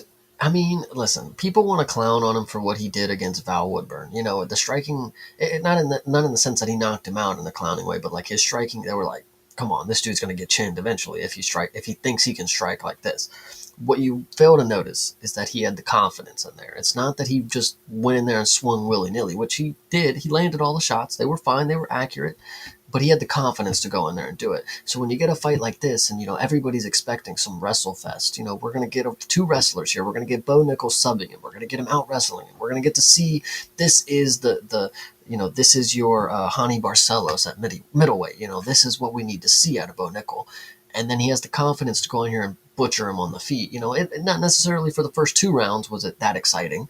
Obviously a good knockout can elevate a performance. This was a fine striking performance from Bo, setting up the head kick like we will speak about later, like Leon Edwards. Definitely a fun performance. His post-fight speech is disgustingly cringe. Also, flipping off the New York crowd is pretty good because you're the American Golden Boy. Like, what do you? Very funny. Just a lot of stuff happening here. I wish he would have done the Donald Trump golf swing again, though. I kind of like that emote, but True, true. Yeah, no, I mean, I was pretty impressed with Bo throughout all of this. I thought the striking was solid throughout most of it. Really, I think the other bigger note for me, if you recall, I had picked Adolfo Vieira to win this fight.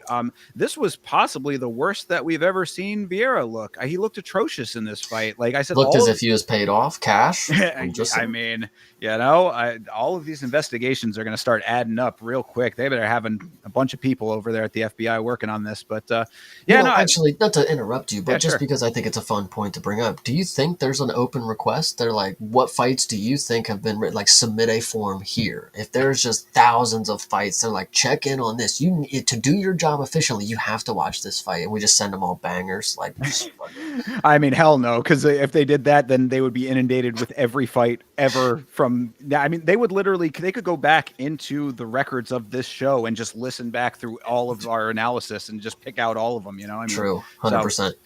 but yeah. Anyway, back to this fight though. Yeah, where I just thought Vieira, it's like all of the improvements that I thought that I was seeing in him just out the window. Now, granted, a lot of those were coming against Trayshawn Gore, who looked absolutely terrible in the fight. That I was kind of referencing or basing a lot of my frame of reference on for this. But yeah, I mean, he was really just allowing all of this to happen. I mean, there was so in the very start of this thing, people talking about the wrestling aspect of it.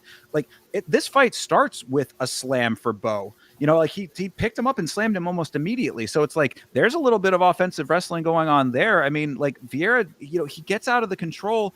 He goes for some offensive wrestling of his own, but Bo just negates all of it. So like I guess you could say that Bo was like doing the right things at the right times, perhaps, but I just did not see a Vieira that really like looked like he wanted to win this fight throughout most of it. I feel like when he started getting overwhelmed by what Bo was doing, it gave Bo more confidence. It was like the confidence meters were going in opposite directions. You know what I mean? Like Bo was getting more confident throughout the course of this thing. Vieira was just accepting a lot, especially Yeah. up until, when the head kick came, of course. Yeah, this one, shout out Bo Nickel for a classic performance. We ranted and raved that he was on the main card over some certain people, and then he got taken off. And if this was the performance that you would have had on the main card, honestly, Bo, props. You would have deserved to be there. So do you agree with this statement that the Bo of the Paul Craig fight is a fading memory based on this current level of striking?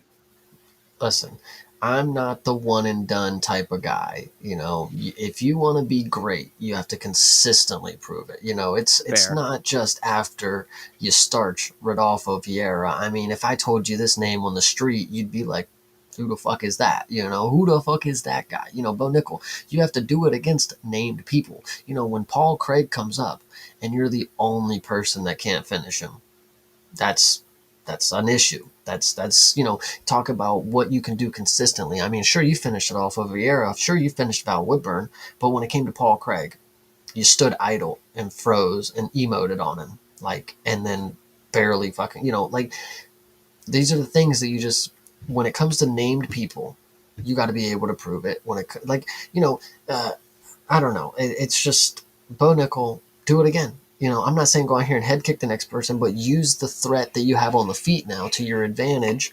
Go back to the wrestling if that's what you want to do, because if you stay on the feet, brother, I mean, we're in middleweight. Again, hulking figures that are very fast and have good power and good accuracy.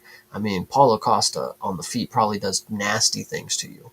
But I need you to use the threat that you have on the feet now, get back to the wrestling, choke some people out, because that's really what it comes down to. I mean, when you look at the champion of this division, that's all he's going to do is just chase you down and maul you. And like, if you can't get back to the wrestling and make sure that's your primary aspect, while also keeping a threat on the feet, you're not going to get very far, Bo. And Vieira is just one more step up the ladder, but you just lost your last performance, so let's get some more stuff going before we start riding the hype train again. True. I can definitely feel that. Consistency is key, and I absolutely acknowledge that. So fair enough on that, but fair enough that this was a very clean walk-off head kick knockout for Bo Nickel. So very happy for him with that. And yeah, just to touch on what you had referenced with his post-fight, yeah, flipping off the audience and then getting snippy in the Octagon interview saying, "Love me or hate me, pick one," and then immediately saying, "Yeah, well, if you love me or you hate me, it's great either way."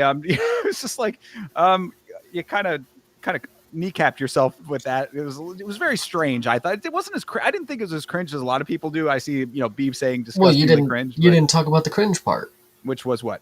where he was like, I know we're on Oh, television, the so I can't cuss, but frick you, mother frickers. frick you, mother frickers. Yes, okay, that actually was. I'll give you that. He should have just curse, bro. Like, what? Yeah, Are you kidding me? Charles Radke needs to show him how it's done. Legit, bro. Yo, seriously, he needs to go to the Charles Radke School of Swearing. That is true. Definitely. But yeah, so whatever, fair enough. I did think it was funny that he, says one thing and then immediately kneecaps himself. But I guess as he had kind of said it, it's funny though because he's saying, "Oh, I love it. I love it either way. I love the job, et cetera, et cetera." But that Bo Nickel is very susceptible to the conversation, and that is one thing I do I feel is concerning about him is that he's one of these guys. But Bo, get off the internet, brother. Seriously, just put your phone down, dude. Don't listen to this shit. Because like, if you start going down this road, you saw what happened to Ian Gary. Ian Gary is only now rebuilding himself after the shitstorm that he was in because he was on his phone too much and his girl was on her phone too much. We lost Chase. I don't know where he went. Oh, here's Chase. There he is. In- Hello. Interesting. All right, we made it back. Sorry about that. All good. I was just, you didn't miss anything. I was just saying that, Bo Nickel could be in the same boat that It's Ian Ian Gary Gary. is. Yeah. And, with his girlfriend, his wife or whatever as well, that adds a whole nother layer to it. Not Bo Nickel, Ian Gary, of course. But anyway, Bo Nickel, great win. Stay offline. You'll be fine. Well, I actually think there's one more thing I'll add to that before we move on, is because Yes. I think you bring up a good point. Even in his most spectacular win to this date, I mean, he gets a head kick KO. I mean, we should have been, shooting rockets off to Mars or something at this point. Like, that's lottery ticket-esque, things going on. And then he gets out there and he shows his insecurity and how much his ego plays into it. It's like, you guys think that I suck? No way, I'm too good. And then the next fight, we're going to be like, dude, you could totally fucking knock out Drekus, dude. You could totally stand with him, dude. And then he goes out there and gets mauled, so he definitely is somebody where if you keep an eye on the narrative, you might be able to see how he's going to fight, because he's going to go out here and tell you, people keep saying I can't do this. I'm going to show you guys. We said he couldn't strike. He's just a wrestler. Now he knocks out Vieira. Now he's going to think he's the fucking shit at striking. Like, he's going to go out here and Brendan Allen is going to have to show him what the fuck is up. I mean, that's just how it's going to have to go. So. Yeah, very true. I mean, yeah, definitely that. And also, the other thing too that's kind of funny about like the way that the perception is, if you think about this, Quillen Salkeld just had a very similar knockout that was like world electrifying. This was one of those ones that's highlight. I put it on knockout of the year potential list. Keep posted and make sure that y'all tune in for our year-end wrap-up coming next month. Of course, big show for this podcast, but you'll hear all of them that are on there. Didn't cross my mind to even put this on here. I probably should. Maybe I will after this show. But my point in saying that is that like when you have the atmosphere that surrounds a Bo Nickel, something like that does not necessarily get the praise that it might have gotten from a different fighter. You know what I mean? And like you said, he goes in there and almost immediately takes his own hype away by now changing the narrative to this weird kind of, cringy sort of halfway. Victim blaming, That's what you're exactly right. You're totally right. So it's like, Bo, you do yourself no favors with these things. You should really, if Bo Nickel really wanted to make a statement, he should have pulled a fucking Tommy from Warrior and walked the fuck out the cage, That would have been fire. Yeah, no, I agree. It's not something. I assume everybody in their lead up, they have that thought process. What am I going to say if I win? What's going to be what I say? And Bo Nickel sat for months thinking, I'm going to tell them all that they don't know me. They don't know Bo. They think they know, but they don't know Bo. Whatever you want to say. Sitting there in his phone, getting things ready. He's got a little thing that he's got written down. He's I'm going to tell him, I'm showing everybody. It's like, dude, come on, man. Like, and there was 15 other worse ways that he was potentially going to do it. This is just the one that he found acceptable to say, and it was awful as well. So Yeah. So whatever. Hey, look, nice knockout, great knockout. I thought that this was possibly one of the better Bo Nickel performances that we've seen, especially in the strike. I thought his feints looked really nice in this fight too. I mean, like there were a lot of like technical aspects to the striking that I thought was very impressive here. Take that, run with that, leave the rest to the side, Bo. Take that, make that the forward, the go forward. Beeb actually is cooking. Yeah, if he would have said something really, really good, like, I'm not surprised, motherfuckers, that would have been really good. But no, he of course had to take away the hype that he could have had Yeah. and be cringe. So that's what I'm saying, though. It's like just let it settle now. Like let it be a highlight. We're gonna come into the next fight. That'll be on your pre-fight package. Everybody's gonna see that. They're gonna remember. We'll bring it up on the year-end wrap-up. Just let that be the narrative. Yeah, 100%. All right. So before we get into the next fight, this was the point in the evening where a little brawl broke out in the crowd, Chase. You hear about Dylan Dennis getting into a little bit of a scuffle with some fellas from Dagestan. I did hear about this. I did see the videos. I wasn't able to. Unfortunately, the videos that we got to see, and maybe I'm just not able to pinpoint, fight sequences when there's 30,000 people surrounding them. I didn't get to see too much of Dylan Dennis getting punched as much as I thought I was going to. I saw him on his back in guard. Kind of funny. Ali Abdelaziz was there, I think, too.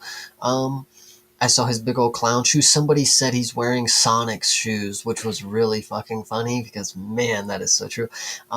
But the fact that it was John Pork was also in the encounter. It adds to the mysticism of him. He's everywhere that you think he's not. He turned that hat backwards and he went in for his sucker punches on Dalen Dennis. Some people. And by some people, the one person in particular that I think is funny to mention. So if you remember the Zach Pauga dude, he made a comment about the sucker punch, like, I know it's Dylan Dennis, but we should have, if you want to be a man about it, he was having that whole debate, but it was just kind of funny. So stupid in-house event. In-house extracurriculars going on in the arena. So shout out to Dylan Dennis for always being a spectacle, I guess. Yeah, for anybody who doesn't know what we're talking about here, Dylan Dennis apparently was down on the floor of this event. He was hopping around, from seat to seat, different sections. He was, in one section with a couple of people. He moved over to a different one. He was trying to kind of navigate to get around to some people that he wanted to instigate some, arguments with and this and that. Apparently went over to the Dagestani constituency and had some choice words about their religion. He also apparently showed an AI video that I won't necessarily describe, but it was... I don't know about this. You're going to have to describe okay, it. I'll describe it. It was apparently it was an AI video, I believe, of Islam and Ali Abdelaziz kissing each other. Classic. Yes, and actually the AI in it, pretty good AI, I have to say. It looked believable in a way that would be offensive. I can certainly understand the offense there. But the point is that Dennis, from all accounts that I have seen at the very least, was the aggressor in this situation. That being said, the Dagestanis rolled out 10 deep to jump this guy. So make of that what you will, because it's like, yes, is Dylan Dennis an asshole? We know that absolutely he is. He is a blemish on this sport as far as I am concerned, and not even in a way that's like entertaining / bad. I think he's a net negative personally, but that's my personal opinion. You can feel however you want about that. That being said, though, 10-on-1 or 10-on-3 or whatever it ended up being, that's also not a great look to me. So I think that there's a little bit of fault to go around here. Either way, Dylan gets kicked out. The Dagestanis get kicked out. John Pork, as you mentioned, one of those Dagestanis in there throwing hands. Dylan Dennis gets banned from UFC events going forward, and also apparently had put down an $80,000 bet on Jack Della Maddalena to win. So Dylan Dennis took a lot of L's that evening. That is classic. But if you guys think back, this is not the first time that Dylan Dennis has been involved with the Dagestani Brotherhood. If you think back to when Conor and Khabib fought, speaking of, the jumping and the sucker punching and things, I mean, we had, 15 people trying to jump in the cage at that point in that fight, and Dylan was in the crowd, obviously with other Dagestanis. So it's not an unheard of thing, but Dana White admitted that he knew that Dylan was in the crowd and that he's not going to be allowed at UFC events again. And that has me thinking that all Dylan Dennis has to do is get one of those little fake glasses and the mustache thing, and he can just walk right in, and nobody's gonna fucking care. So, That's legitimately how Jake Paul went to Noche at the Sphere, if you recall. He wore a nice. disguise and got in just fine. So, because apparently, I guess he's banned or thought he was banned anyway. But anyway, regardless, Wouldn't that be hilariously stupid if you showed up to an event that you thought you were banned in disguise, and they're like, "We don't care if you're here, dude." I Like, think I legitimately think that that was what happened. Actually, is that he thought he was banned for whatever reason and was not. But regardless, yeah, Dylan Dennis, yet like you said, this is a long history with him and the Dagestanis. But L's taken on his side, and I guess that's really the end of the story. What else is there to say? There was actually, I will say this though, and if we do have the time, I have a very busy week for the rest of this week. But if there is time, we did get a request to do a little extra stream of watching some of the footage of it and maybe reacting to it. So if there is time sometime this week, perhaps we might do something like that. But no there, promises on that. since we want to talk about the crowd and what they were doing, there was actually another fight in the crowd. This was Oh, up in the higher levels, and you know, there was just one part of it that I wanted to talk about because I thought about this guy and I'm like, let's be better. So there was a fight going on in the crowd, and there was a bunch of people trying to break it up. And then one dude from the fucking back comes up and just starts hitting the people that are like trying to break up. It's like, this is not your moment to feel involved. Like if you see a scuffle happening, don't let the peer pressure get to you. You don't need to go run in and punch people who you think are involved. Like, I'm watching the clip and I'm like, why did that dude start getting punched? Like he was just like moving his nachos like, and then he starts getting, what are you doing? Like, can we not be animals in the fucking crowd? Like, come on. do you remember when we were watching KO and there was the scene where he's in the nightclub and then he just like started fighting with one random guy as he was going up the stairs? Yeah. That's what this sounds like. Yeah. It was pretty wild, whatever, Well, that's New York for you, I guess. true facts. Yeah. So anyway, that's there's your little extracurricular fighting. And the other last little minor bit that I had that I thought was funny is that apparently somebody updated John Pork's Wikipedia page to say that he got a TKO finish of Dylan Dennis at UFC 322. So There was also a really funny video that Jorge Masvidal uploaded. He's like, yeah, he's sitting with a couple other celebrities. He's like, I'm here with Dustin Poirier.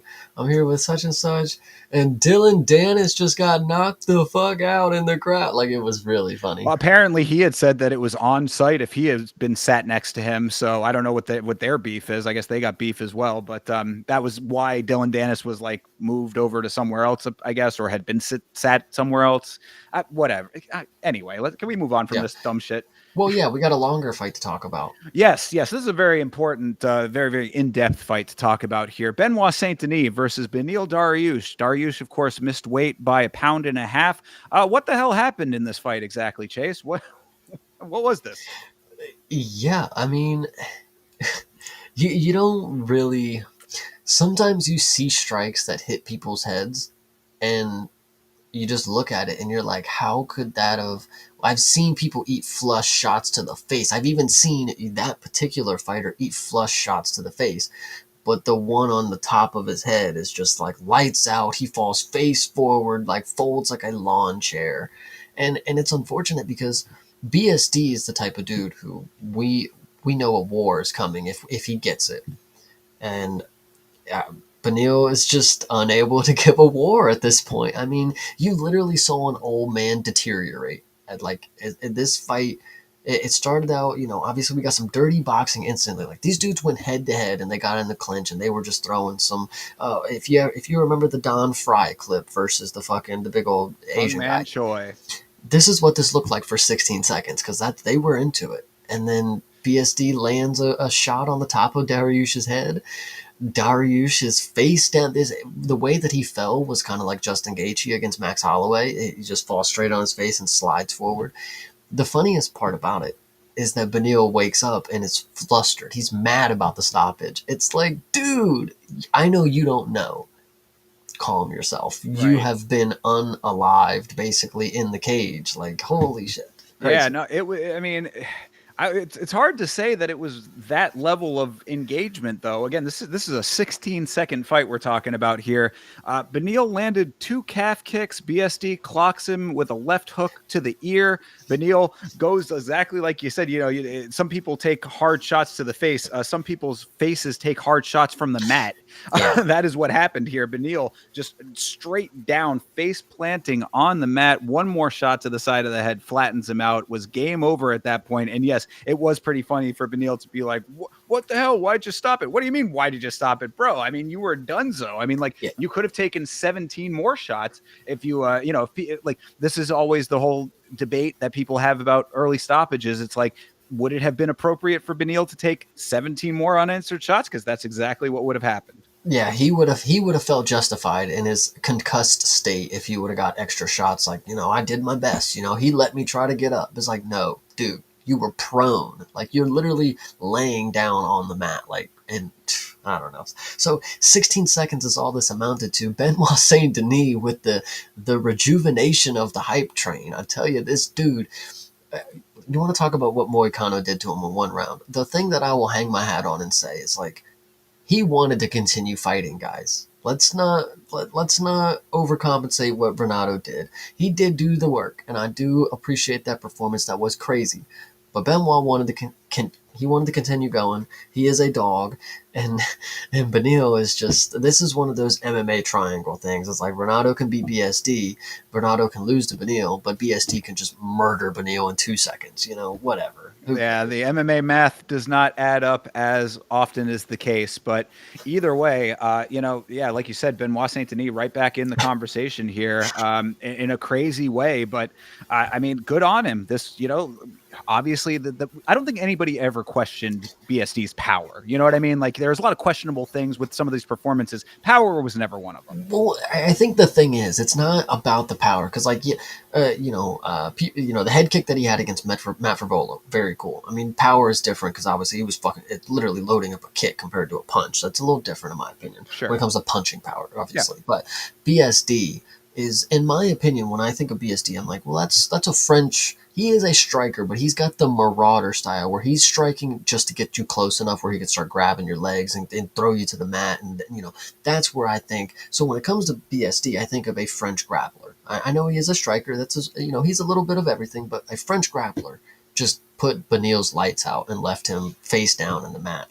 It's just the optics of that. It's like, Jesus Christ, 16 seconds is all this dude had. I know what we talk about, the people that are good strikers that, Beneil goes against, and he always fucking loses. You look at fucking Armand got unalived. Charles is not, again, this is a Brazilian grappler. It comes at the marauder style, just like BSD, where he's using the striking to get close enough. But Beneil gets killed against that dude as well. So it doesn't surprise me that Benoit, geez, these names are just fucking killing me for a second. It's no surprise to me that BSD was able to win this fight, but the fact that he knocks him out in 16 seconds is very, very surprising to me. I'll tell you that. So yeah, most definitely. It wasn't expected for sure. I had said that there was potential for this to be a long, drawn out, real clinch heavy, grindy sort of fight with the way that Dariush generally fights. But I do think that this might be ushering in a meta that I have been kind of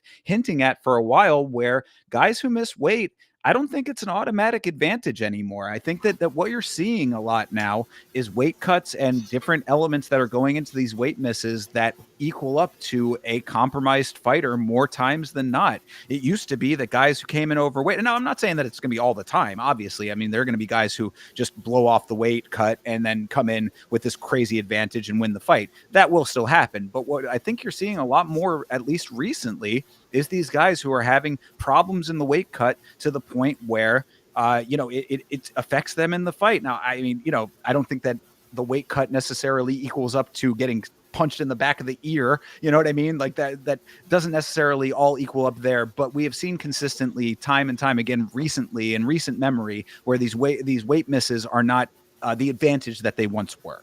Yeah, 100% agree. But shout out to BSD, man. He was able to get himself back in the fucking picture, man. I really do like this dude. If the first fight that I ever saw of him was the head kick against Frevola, but that wasn't a very long fight either. So then we get, the fight with Dustin Poirier, and it's like, he has staph, and then he has a good round, and then he gets smoked, and then he comes back, and then he has the Renato fight, and it's like the lows that I've seen for him, they've been pretty low. So the fact that he's on his way up, it's like we literally can only go up from here. Like, you got smoked in one round by the dude that lost to this guy, and you beat him in 16 seconds. I mean, it don't get better than that, I'll tell you. So shout out to BSD. Absolutely. He's a soldier through and through. And I thought it was very cool that he had some of his French military people in the crowd cheering him on. He brought them over to the fight. And a couple of guys who apparently had lost limbs, fighting, for their country. And, very cool of him to honor his fellow soldiers in that way. So good guy, Benoit Saint Denis, it seems like. All tragedy aside about our fellow amputees, because shout out to them, but I wanted to say he brought his military group along, probably just like Tommy did. Were they singing a song and saluting when he walked out? I'm not sure. But. True. If they weren't, they definitely should have been. True. Yeah, that was the only thing missing over here. So, But yeah, no, good deal, man. Good for him. And yeah, Beneil Dariush. I don't think anybody would be too upset if Beneil kind of shuffled off. Yeah, true. He's not that old, guys. He's only 36. Remember that. Come on. Exactly. It's the gray hair. Let him get jet black and he'll be fine. It's a true statement, regardless of him getting knocked out, okay? Well, actually, I brought it up, whenever somebody gets knocked out in an old age or they get finished, the only thing that you hang your hat on, I said this, it's the age. Like, that's all it comes down to. And in your mind, if you're betting on Beneil and you watched him get flatlined at 16 seconds, there's no other thing that you can say. It's not like, well, he just had an off night. Oh, it was the weight cut. It's like, no, he's an old man with gray hair. Like, that's the fact of the matter there. God, Renato Moicano and his hair dye are very happy about this conversation, I think. True. But, either way. All right, let's move on to the next one here. Leon Edwards versus Carlos Prates. Man, this Carlos Prates guy, huh? I think one. Let me just straight off the bat. When it comes to the fighting nerds, I've been very adamant that this is the one. This is the guy right here. This is the one that you should be watching because he's going to be the next level. He already is. When it came to this fight, I'm sure there's a lot of people out there who would hang their hat on saying Leon Edwards has never been finished on the feet. He's that good. He can take anybody anywhere to any, whatever you want to get. And he finished Usman in the 5th round, whatever you want to say. And he took, and in the rematch, he did very, very good. But when you have somebody like Carlos Prates, who is just a fucking Chad, I mean, you can see the different mindsets in this fight. And I think this is what's so key. You have a fighter who clearly is using the score set to their advantage. He gets the back and then he just peppers in shots because he knows the judging they literally have to record that. Like, that has to be strikes. Those are tallied up. He has taken his back. Now he's got control time. He gets a takedown. Carlos Prates is one of these dudes that knows you're not going to finish me in this position. Once we get back to the feet, you're screwed, and the judges are not going to be able to save you. And it's just absolutely perfect that it happens to somebody that we don't necessarily like too much. I mean, I'm going to say but Leon Edwards getting knocked out is probably one of the greater hate watches that I've seen. Comes up close to the Bo Nickel one against RDR, but he redeemed himself. This one right here, shout out Carlos Prates, man. Jesus fucking Christ. Well,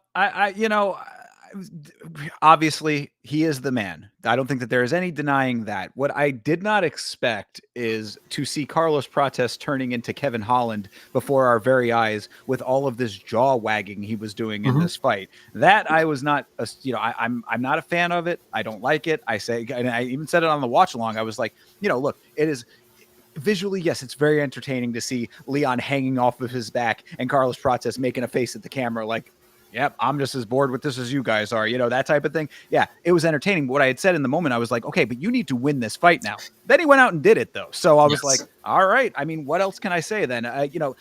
As I said, I'm not a super big fan of that aspect of this fight. That said, though, I mean, really, I think that he did almost everything right. He allowed Leon to do the things that Leon was going to do anyway. Leon was out there trying to throw the punches. He was kicking low. I was like, you're doing the right thing, start taking the legs out of him a little bit. Leon goes into the clinch. He's like, he wasn't having it or whatever, but like still he went through the motions because he had to do it. Leon gets his back. He's sitting there waiting for that to stop. I mean, it was like all of the things that Leon was trying to do. Prates was flowing with it. He might have been talking at him. He might have not been happy about it. I also want to mention that Keith Peterson broke up the clinch very quickly. I was curious if that was to do with all of the talking, because I don't know if that influenced it at all. If it did, that should not have happened. But again, that's a little bit of a side point. Either way, my point with Carlos Prates is that he went with what he was given in a way that was very appropriate for the fight he was fighting, got the moment that he was looking for, finished the fight with it. Can't be mad at it. What I think is key about this one, and this is where I think Carlos Prates is deadly, is because Sean Woodson is the same way. These dudes are legs for days. Like, they just have long legs. The arms are just as long, too.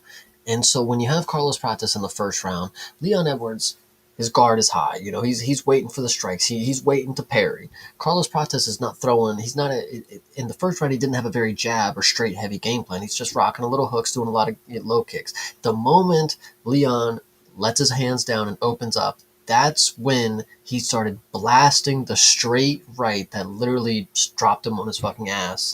And go ahead. No, I was going to say, actually, it wasn't even that, though. What was really impressive about it, and I'm glad that you had said it that way, though, is that it wasn't, he still had the guard up. He snuck the straight under the guard. That was what was beautiful about it, because you're right, he keeps the high guard. The hand, it's like the hand was right on the side, like where his temple was, and he just sailed that thing right up and under it to catch him on the chin with it. It was really impressive that he was able to get that angle. Yeah, I love Carlos Prates. If anybody was going to be able to finish Leon Edwards, I mean, obviously, I had so much confidence in Carlos Prates. There was a lot of people would hang their hat on Leon never being finished, but Carlos Prates is somebody who he's just that good. When it comes to finding the strike, he can do that.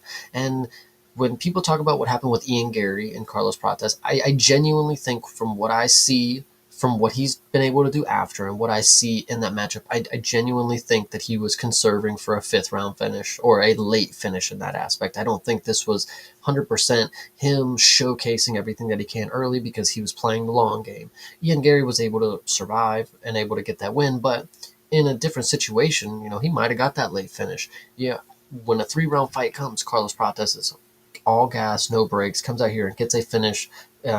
And against somebody who's never been finished in the way that he did, dude, he had Leon Edwards smiling to get knocked out. Like, that's how crazy that knockout was. Like, the dude's face was registering a different emotion at the time. Like, craziness. Yeah. Love Carlos Prates. Love some CP. How can you not? But yes, no, I mean, what I had said about Leon is that Leon has already completed the arc of this sport. He went on the unbeaten streak. He attained a belt. He defended a belt. He lost his belt, and he is on the backslide now. He has done all that there's the hero's journey when it comes to MMA. He has completed his hero's journey. Carlos Prates is on his own hero's journey now. It's just a passing of the torch, as we will see with a lot of these fights in the welterweight division. We saw a huge shakeup of this division almost throughout all of the rankings of it. This is just one of those. Yeah, I'm just very, very grateful that Carlos Prates is going to continue to be in the win column. I know that probably means that we're going to get less likely finishes from him, but he is so talented that I think that the possibility for finishes, even at this high of level, I think they're still there. And that's just really good to see. We'll talk. I think I even said this during the fight after this happened. I said the fight that I would really like to see, if JDM was to lose, I would like to see JDM versus Carlos Prates. I think that is a striker's paradise, to be fair. I agree. That would be a great fight. I like that a lot, actually. I do. The only other thing that I had for this one before we move on is I was just curious about how much the jawing at Leon got under his skin, because we do know that Leon is susceptible to emotional rattling. That's something that Colby Covington actually did pretty effectively, if you recall the press conference before their fight. I mean, it didn't seem like Prates was necessarily going at him in a personal way. It just seemed like he was like, hey, no one wants to see grappling. No one wants to see clinching right now. Like, let's not do that. So I don't know if it really played all that much of a factor, but it was a note that I kind of just had in my mind because, like I said, Leon is a person who, even though he tries to keep a pretty calm demeanor, you can tell that underneath that he, if you jab him hard enough, he will react to that. Mm-hmm. I definitely agree with that. I mean, And if you are a person who bases things like that, if you are the one who knows that Carlos Prates mentally, that's a fortitude right there. Somebody who's 23-7. I mean, he's got the confidence of somebody that's never lost, and that's very key. You know, some people we might see that with Jean Silva. You know, Jean Silva might never have the confidence again. You know, and who knows? But Carlos Prates against again somebody who's never been finished, and that's multiple people that this dude. You know, Li Jingliang never been knocked out, gets knocked out right on the spot. You know,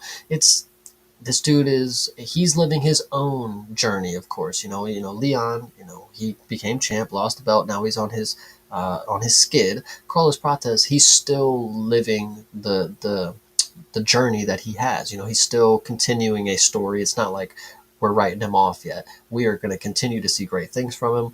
And out of all the fighting nerds, I mean, Jesus Christ, I pray to God this is the one that continues to do good things. Absolutely. The nightmare haunts on, I would say. Yeah. All right. Well, if Leon Edwards in defeat did the things that you expected him to do, I think that this person coming up did not. And this was an interesting element of all of this. This is Sean Brady versus Michael Morales. Brady made the conscious and insanely unwise decision to try to stand with Morales and pay dearly for it. But one thing that I did notice was that Brady did have both knees braced up, so maybe there's more to this equation. I would have thought by now we would have heard if he was going to come out and say that there was an injury or some kind of compromise going into this fight. Either way, regardless of what the reasoning was, what we saw out of this fight was Sean Brady trying to have a striking affair with a murderer, and that coming up in a very bad outcome for him. I just remember saying, the people would tell me, losing to Bilal wasn't that bad. No, it's not losing to Bilal. It's getting TKO'd by Bilal. Like that's where you got to understand it's bad. That's a dude who literally has never finished a person in his life, and he gets a TKO against you, and you're the second ranked dude in the world. Just did not up to me. Michael Morales, again, I could see the cases of why you wouldn't believe in him just instantly being that guy. 18-0 at the time. Something's got to give against the number 2 ranked guy in the world. Why is Sean Brady fighting down? There you fucking go. Why? I mean, the dude was just never that good. You were talking about passing of the torch moments just a minute ago with that fight, mate. This dude never had the torch. I mean, he's not. Listen, number 2 ranked person, but for what reason? He finished Leon, but I just saw Prates do the same thing. We know Leon is not that fucking good, guys. I've been telling you. I had Brady in the Leon performance, so I'm not trying to act like I'm a hater against Brady. I just did not see him being able to take shots from a very tall, rangy striker that has power. If Bilal Muhammad was able to make you quit in the cage on your feet, like, I don't know, dude. And I'm glad that it worked out this way, because it shows to prove that, like, bro, if you get number 2 ranked and you ain't done fucking, I don't know, bro. It just has a bad taste in my mouth that the number 2 ranked guy comes in here and gets his head wobbled against Michael Morales. Like, But that's and what I'm saying though is that he didn't do the thing that got him to that position is the problem. Like all of what you're saying, that he was never that good. He was that good at wrestling. He did not try to do that in this fight in the slightest.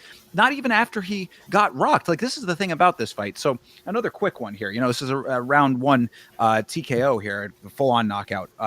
But either way, he gets touched up and starts getting wobbly off the first exchange. Off the first time he gets touched, obviously we know that Morales has scary power, but he did not attempt any kind of level changing at that point.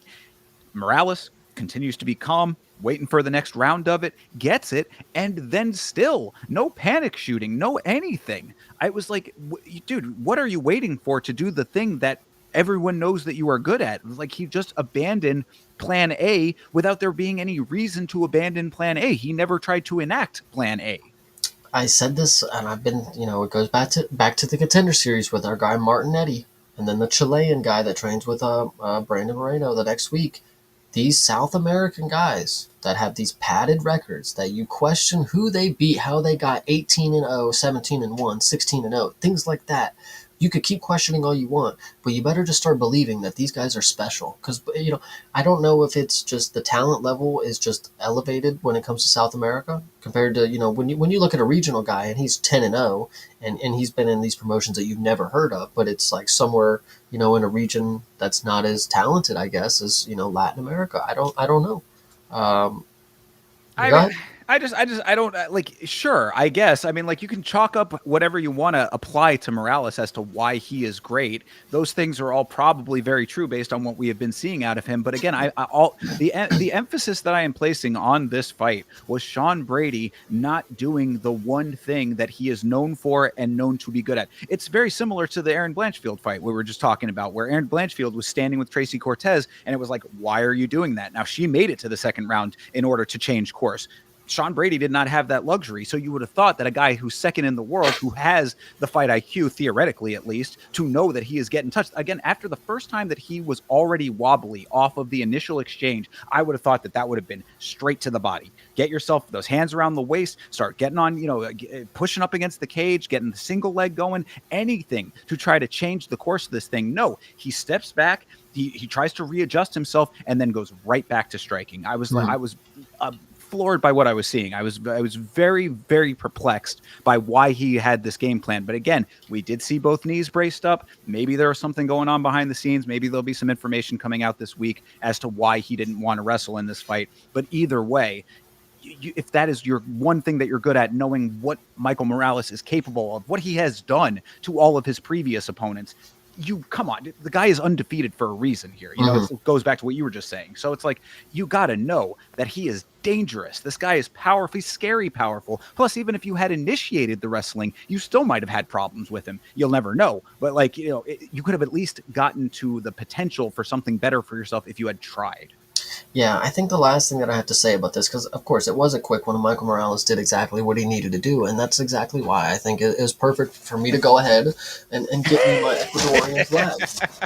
Had it queued up and everything. I had it queued up, obviously. So Beautiful. Michael Morales added to the collection because at 19-0, this dude is a force to be reckoned with. But I will keep the consistency and say the same thing that I said about Shara and about Rafael Estevam. When you are undefeated, there is a target on your back. The official loss is going to come in your mixed martial arts career. When will it be? Is the question. And every day that you take a fight, that is the potential for your first loss to hit you the hardest is going to be there. So what's going to be next for Michael Morales after the loss is what I'm more concerned about. But if he just never loses, I mean, don't think that's possible. Just saying. So, well, and I mean, if Dana is a man of his word on this one, then his loss very well could be to the new champion, because this apparently was supposed to be a title eliminator. So we'll see if that ends up sticking, if that is the case. But it would be an interesting fight to see him be the first defense for Islam Makhachev. I somehow doubt that that's actually going to be the case, but that was what this fight was built at as anyway. Yeah, 100%. Last thing I'll say is Sean Brady, if having cool tattoos meant you could be the champ, maybe.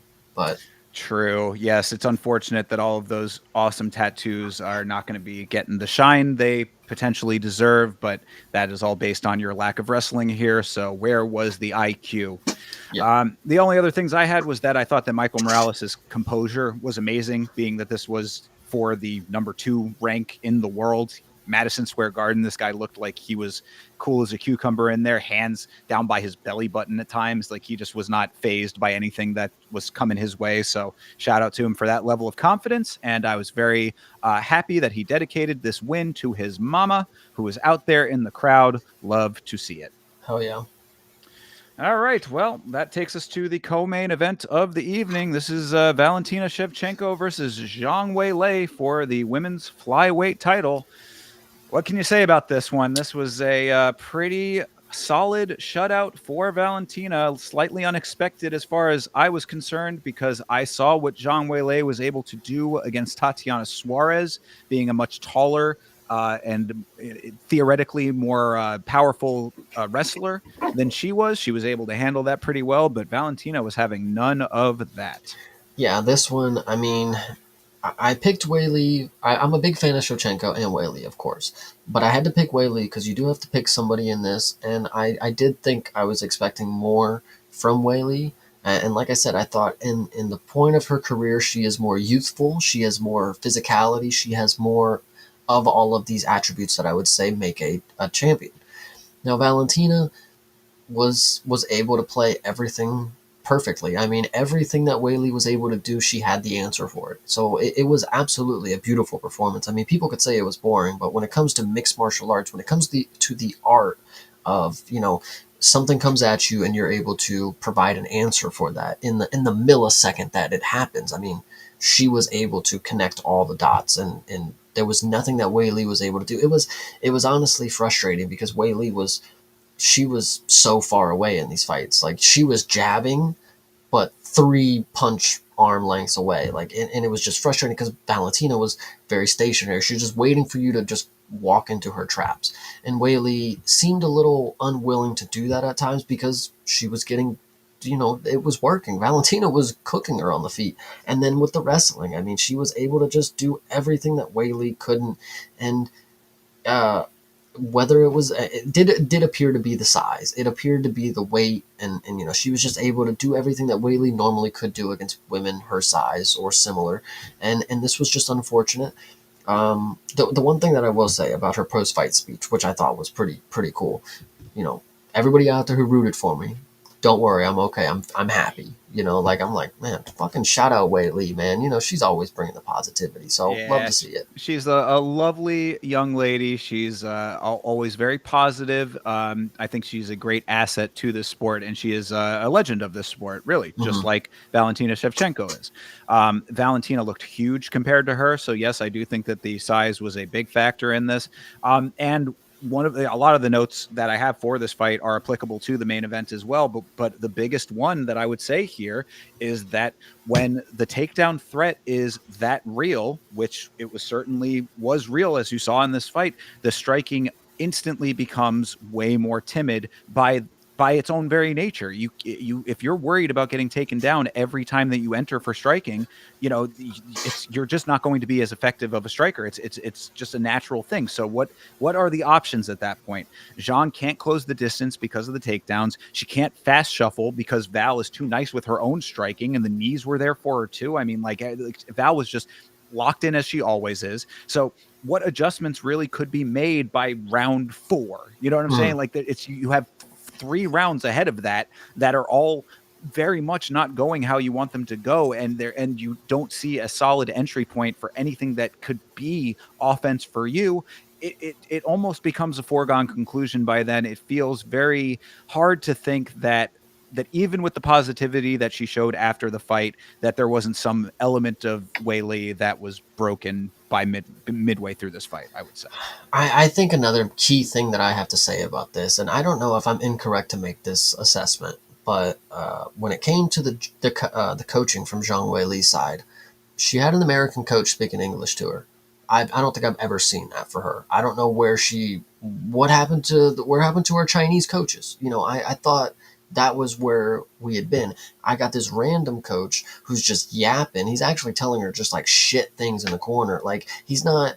I didn't hear anything that made me think like, all right, Whaley's got the now she can go. She did the same thing every time, and all he did was just boost her confidence. Like, all right, we'll get back in there. It wasn't a good round, but we're gonna go ahead and we're gonna. And then when the fifth round came, he's just like, all right, I mean, you know what it is. You're gonna go out here and just try to, get to the grappling and try to get a finish. And it's like, dude, I don't know. My opinion, if it would have been an old Chinese man and I couldn't understand what he was saying, I would have believed like he's giving her the fucking sauce right now. He knows that she's gonna go out here and finish. But now that it's just like some Eric Nixick ripoff, because that's what it was. Like, I was like, is that Eric? Like, who is this dude? And he's just, I don't know, dude. It really kind of made me mad because when we go into this next fight, I'll talk about the coaching corner between 4 and 5 for that one Oh as yeah. well. So I don't know. I think the coaching, I think Zhang Wei Li maybe did something different with a coach here. I don't know. That's my opinion.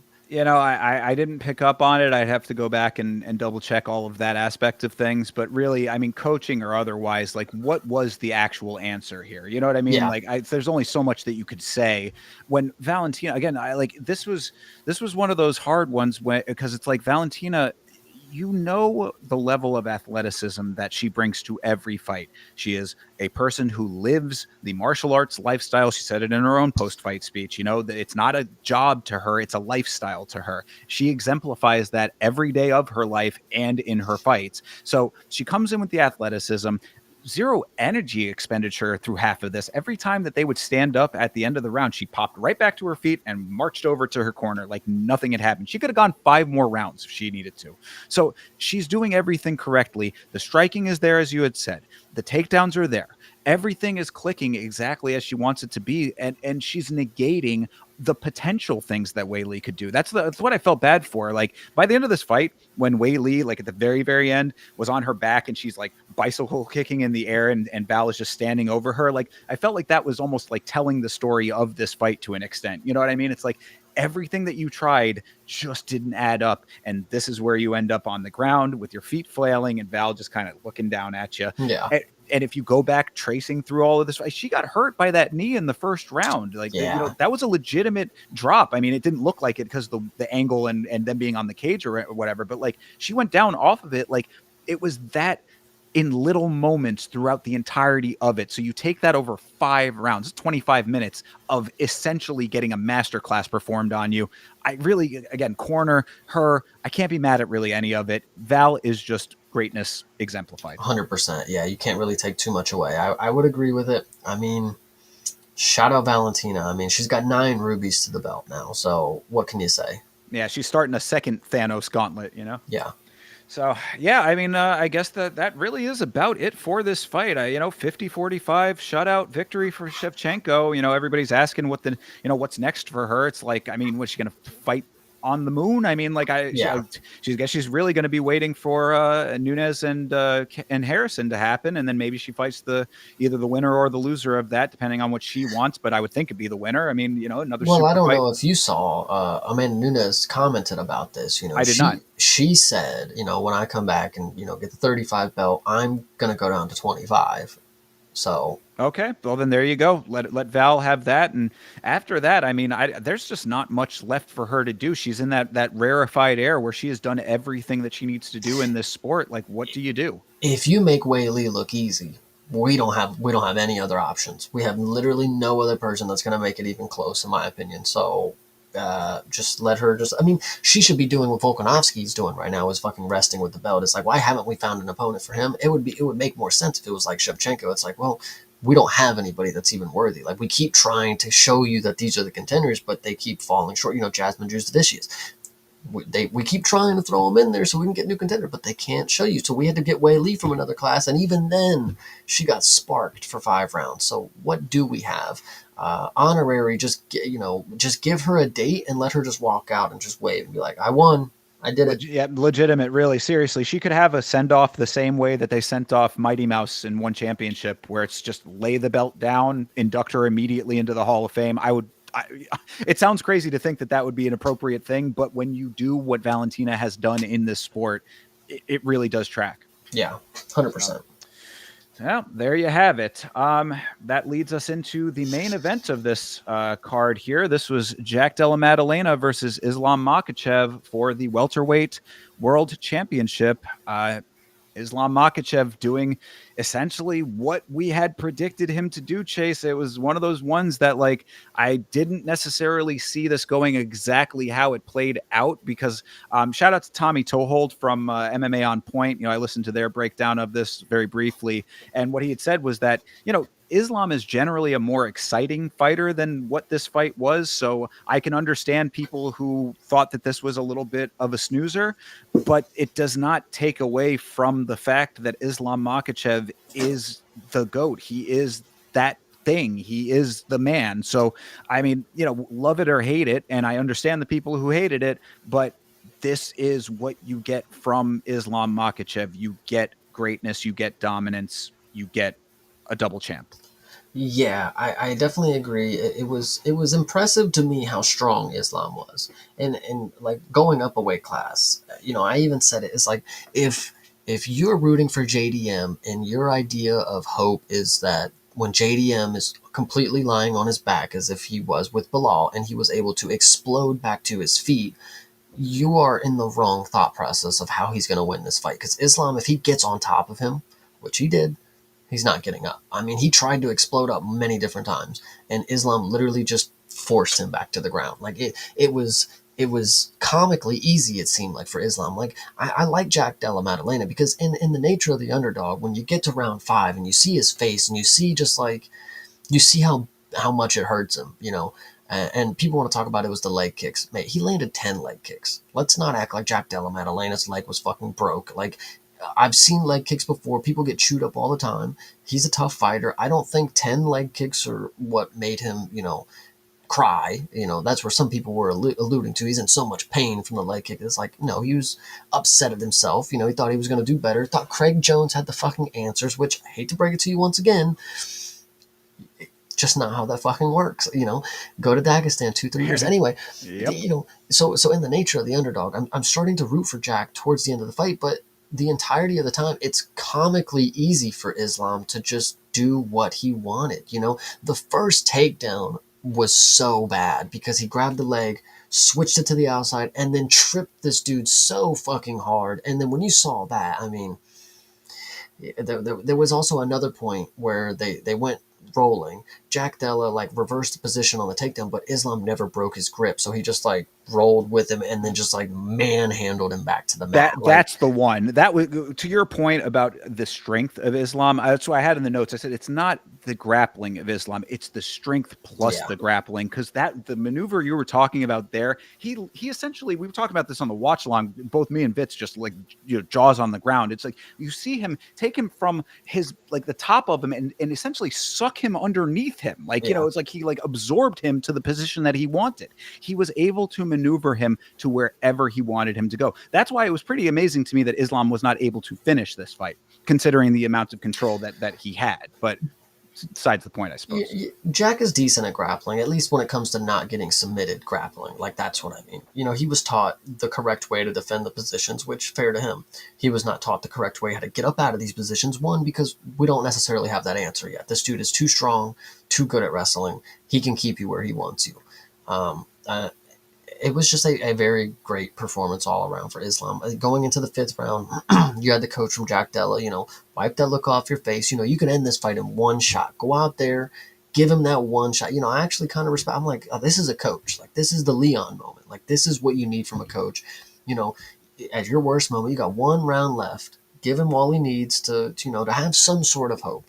And he did have that hope, and it was instantly shut down again by getting, you know, I don't know. It was unfortunately easy for Islam, it seemed.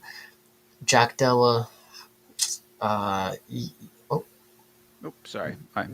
Jack Della, unfortunately did not make this one the fight that I thought it was going to be. I'll give him this.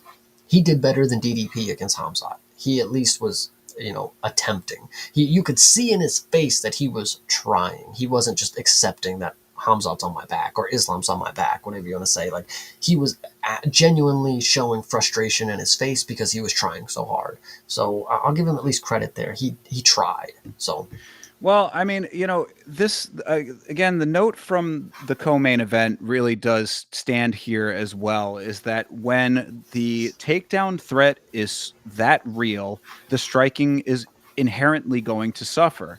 Jack started this fight, first round, came out pretty hot. Started with a couple of pretty strong shots. Islam evaded all of them, but he was at least attempting them. One takedown changed the tides of this fight for the entirety of the rest. He systematically broke Jack Della Maddalena down. And what I had said about Jack coming into this fight was, I had said, you know, Jack is a person who I did not think would give up on himself. We had seen him come back from heavy adversity in previous fights, pull a victory out somehow, some way, got him to this champion position. This fight, it was, again, very hard to think that he was not broken, especially going into that 5th round, as you had mentioned, where his coach is telling him to wipe that look off of his face. The reason that he was telling him that was because he had a fucking look on his face like he did not want to be in this fight anymore. He wanted to be anywhere but here after everything that he had gone through. Now, his coach was not wrong. Exactly like you had said, that was the right advice. Where was the striking at the beginning of every one of these rounds? Jack was so timid after that first takedown to let his hands go because he knew it was a foregone conclusion. So it almost became a self-fulfilling prophecy. When you don't let your hands go because you're so worried about the takedown will come anyway. Yeah. I think it's unfortunate that he had the look of that on his face, because when I compare it to what DDP was able to do, he at least knew that as long as I look happy, people can make it seem like I'm not having the worst time of my life. Obviously getting ragdolled for 25 minutes is not fun, but if I get up and I cheer and I'm happy, then like who can tell me anything? DDP at least had that thought process. Jack Della, too expressive for his own good. I mean, dude, we know you really did not like this fight, and that's going forward, people are going to say that. And Jack Della is going to be one of those dudes that actually has a massive comeback performance where he finishes a dude when people are going to be like, dude, he was fucking crying against Islam. Why would I bet on him? And then he goes out here and smokes this next guy. So I think it's possible. Islam is just that fucking good that he, and we talk about what shakeups happened in this division. Mate, Ian Gary was my option to go ahead and get this belt here soon. I hate to change everybody's plans. Islam's going to hold this shit for a while. Ian Gary, Prates, Michael Morales, Brady, Bilal, Leon, just hang up your hats.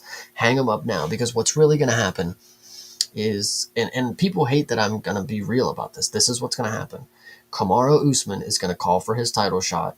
They are going to set this up because that is a welterweight name. That is the Hall of Famer in the welterweight division. If Islam beats him, that is a resume builder. He has beaten the greatest welterweight of all time. Now Islam is the greatest welterweight of all time. Whatever you want to say. That is what is going to happen. Now, Kamaru Usman may or may not deserve it, but it is going to be the exact same reason that Stipe and John Jones fought, that Islam and Kamaru Usman are going to end up fighting. Islam already said he wants it too. Exactly. And Ali Abdelaziz manages both of them. So Yeah, Jesus, how nice for him, right? But yeah, no, I mean, it makes sense, and you're right. I mean, now what I would say about Jack Della coming back and having a great performance in his next fight, absolutely, because he's going to be fighting someone who is not going to be doing the things that Islam does. This is the difference. This is why, what I said coming into this fight. People forgot that Islam is that thing. He's a level above, when it comes to all of these elements that make him great, they set him into a stratosphere that these other fighters cannot touch. I like, whether you like it, hate it, the Dagestani style, whatever. Like, I mean, like, a lot of people have a lot of mixed feelings about it, but you see it in action. You see it in him every time that he is out. People want to talk about, his Swiss cheese record, all of these weird things that happened. None of that has any bearing on the fact that he went out and smoked all of the people that they put in front of him. I don't care why those were the people that they chose. He did the damn thing. He will continue to do the damn thing. Take any person that you want, put him in that position. He will do the same thing. So, yeah, can Jack Della bounce back? Absolutely, he can bounce back, just not against him. I think what's funny about Islam too, and hopefully the chat gets a kick out of this, because I think it really rings true. Islam, when it comes to his loss, and this is a funny meme in the community, I don't know if you're aware, is that Pantoja is the one that knocked out Islam, because Brendan Schaub said that randomly. He's like, is that Pantoja that knocked him out? Something like that. But it's funny because that meme in itself is like, oh yeah, he got knocked out by Pantoja, big boy. It kind of just like makes the one loss that he has not even matter, because it's kind of a joke. Like, we don't even know who actually did it. We just say it's Pantoja that did it because that dude's an idiot and said Pantoja as a flyweight was going to knocked out Islam. But it makes him basically he's undefeated to me. I've never seen this dude lose. I don't care if that dude if Pantoja really did drop him. The ref stepped in early. Whatever you want to say. I mean, it doesn't matter to me. This dude's a fucking killer. 28-1. 13 fight win streak, whatever it is now. I mean, this dude's insane in the membrane. And I love that's even something that anybody would try to like hang an argument on anyway. One loss one time. Any other fighter under those circumstances, it's like, damn, he only lost one time. But no, it's because it's Islam and it's Dagestan and all of those things. Like, and if he didn't have that, he would be undefeated. That's why that's the conversation. Mm-hmm. It like, yeah, okay, MMA people lose. He is above great. That was a long time ago. There's been a long list of things that have happened between them and now. Then and now. You see what is happening now. You see what the reality of the boots on the ground are right now. You cannot tell me otherwise. So what I always say, I go with what is working until it stops working. Islam has what is working and will continue to have that.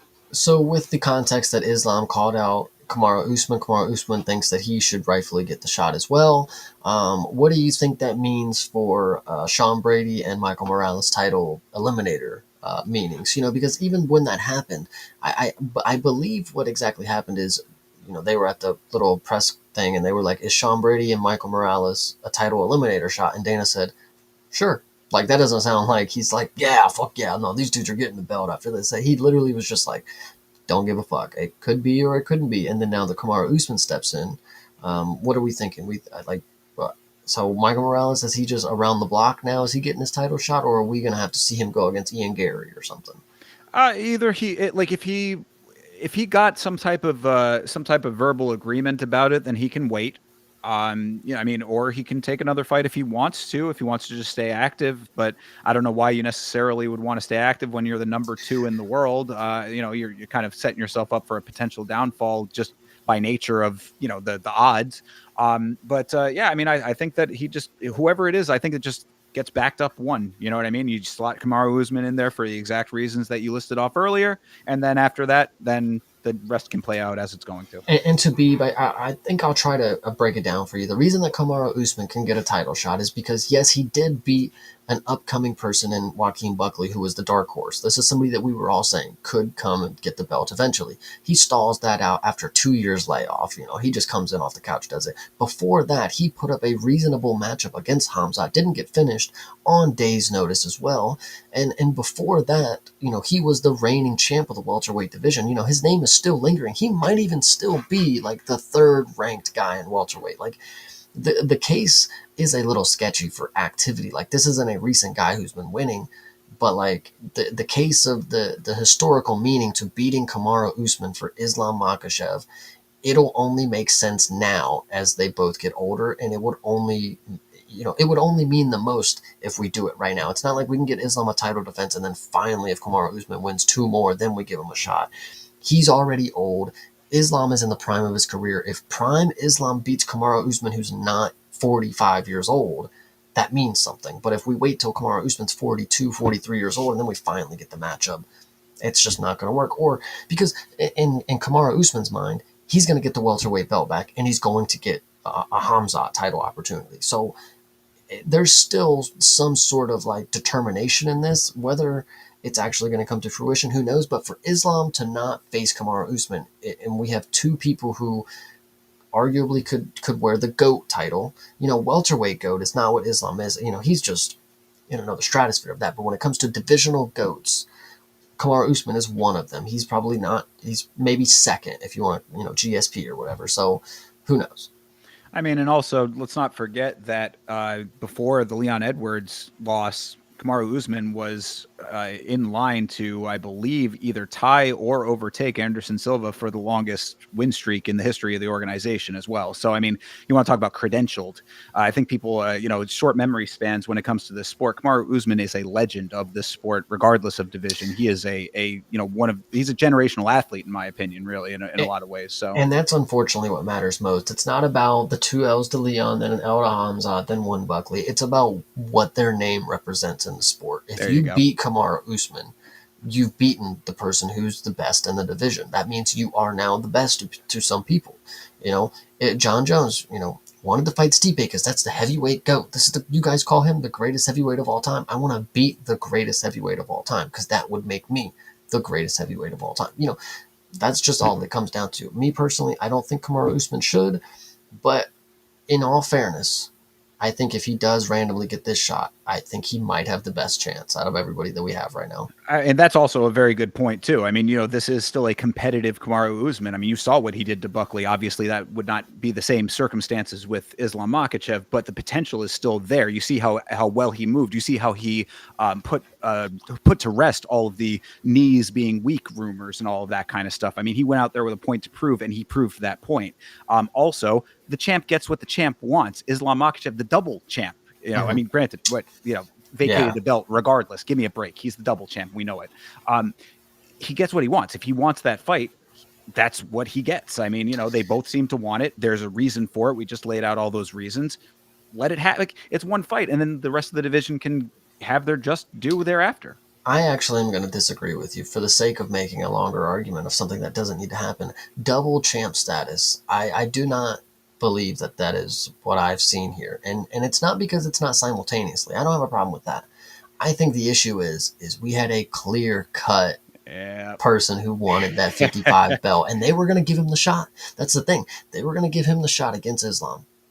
And Islam was like, now's my opportunity to go to Well, welterweight. So that's why I don't think this is a true double champ status, because that some dude literally has his belt right now, and that he is decided not to go fucking fight him. So sure. That is a very good point, and that is a very broader portion of this conversation. The lingering Ilya Taporia question, of course. So I acknowledge that. Actually, I think that you make a very good point with that. Um, I think everybody still wants that fight. I think it would be very appropriate if they did that. People were rumoring that for the White House card. I mean, that would be fine too if they wanted to go that route. I think it'd be a very big curveball based on what we just saw. But crazier things have happened. But you're right. I mean, like if I, I've been glazing Islam a whole hell of a lot based on everything that we've been talking about here. If there was any valid criticism that I think makes a lot of sense to say, it would be that I do think that there is some legitimacy to people saying that he is ducking Ilia Topuria. I mean, the whole thing about, oh, well, we don't want to have to fight another guy who's undersized. He's he had no problem until he came along. So. Exactly. So I mean, this is the whole thing. Is they're making up excuses. Habib is kind of a little bit of a mealy mouthed representative in a lot of ways when it comes to this, because he's been saying a whole lot of stuff. Habib has his own set of circumstances that come with him and come with training and that camp. Him being the leader of the team has like its own set of parameters that he brings to the equation, and him running his mouth about Topuria did not help anything, I thought. So that being said, the perception is certainly there. If Islam really wants to solidify his legacy in a real way, that would be what you do. And I think what's interesting to note too is, like, I'm not saying this out of somebody who thinks Ilya would beat Islam, but the fact that he's unwilling to let me find out makes me concerned that maybe he doesn't believe in it. Because you were completely fine running the 155. You were going to be the lightweight goat. Like, since when was welterweight on your plan until Ilya fucking popped into existence? I don't know, man. I think it is very telling. They told him, they're like, look, if you want to be double champ, you're not gonna, like, you're gonna have to vacate this belt if you want to go up. He took the opportunity to it's not ruining his legacy, but when it comes to lightweight legacy, he vacated his belt. Okay, shut that door. We're gonna go to welterweight. He only shut that door is because Ilya was kicking that shit in. Like, that's just all that I have to say. And I think Islam probably would beat Ilya. That's why I'm just confused on where's the disconnect here? Why are we not fighting another 145-pound man? Yep, I do agree. I think that it's a very valid and solid point. He himself in his post fight did say, and he had said it previous to that as well. Oh, this is my dream. My dream was always to move up. My dream was always to be double champ that way. Exactly. That's the same face that I make verbally with that. Is just like, okay, I mean, yeah. When did that dream suddenly pop into your head? I mean, was it when you were a little boy, or was it when you found out about Ilia Topuria? Look, there's a lot of unanswered questions there that I do think need to be answered at some point. Whether he goes and takes that challenge is really up to him. But we also know that the Dagestani methodology is get the wins where you can and want to get them, and then get the heck out of the sport. So now I'm not saying that Habib did not have his reasons for leaving the sport. They were very valid reasons in my estimation, but nevertheless, he left in his prime. Islam has said that, he doesn't want to fight forever. He wants to accomplish all that he feels he needs to accomplish. And then he also will be retiring. This is his words. So, yeah. If Ilya is true to his word and he does go to welterweight some way, somehow, and Islam is at peace with his career at that point, I will definitely be spreading the narrative for the rest of my life that Ilia Topuria ran the GOAT out of 2 divisions, so whatever. I mean, if that happens, then absolutely, then I don't think that there's any two ways about it at that point. If he moves up a third weight to do that, and then the champ is nowhere to be found, yeah, that champ is packing up his bags and heading for greener pastures. Yeah, but I think that's unlikely. I think it's unlikely that we get to see them fight. Unfortunately, it's just too big of a fight, and I don't have that much hope in the promotion. I don't think that they're gonna put that one together for us because they'll let Islam do whatever the fuck he wants. If he wants to avoid the fight, anybody else, it's like no, Mr. Yoel Alvarez, you're staying at fucking 155. It's like, they force people to stay at the weight classes that they want because there's money fights there. Brandon Royval has said plenty of times, like, I'll go to bantamweight, but they're like, no, you're literally the number one contender in flyweight. We don't have any other flyweights. Please, please, like, stay. So I don't know. Whatever. Well, again, time shall tell. All will be revealed over the course of time. I think that this is all a very valid argument when Ilya Taporia comes into the equation, but these are all things that don't have any bearing currently on what we saw with Jack Della Maddalena. So in this moment, we saw greatness, I would say. 100%. So that all being said, after that very long conversation thereabout, what did you think of UFC 322, Chase?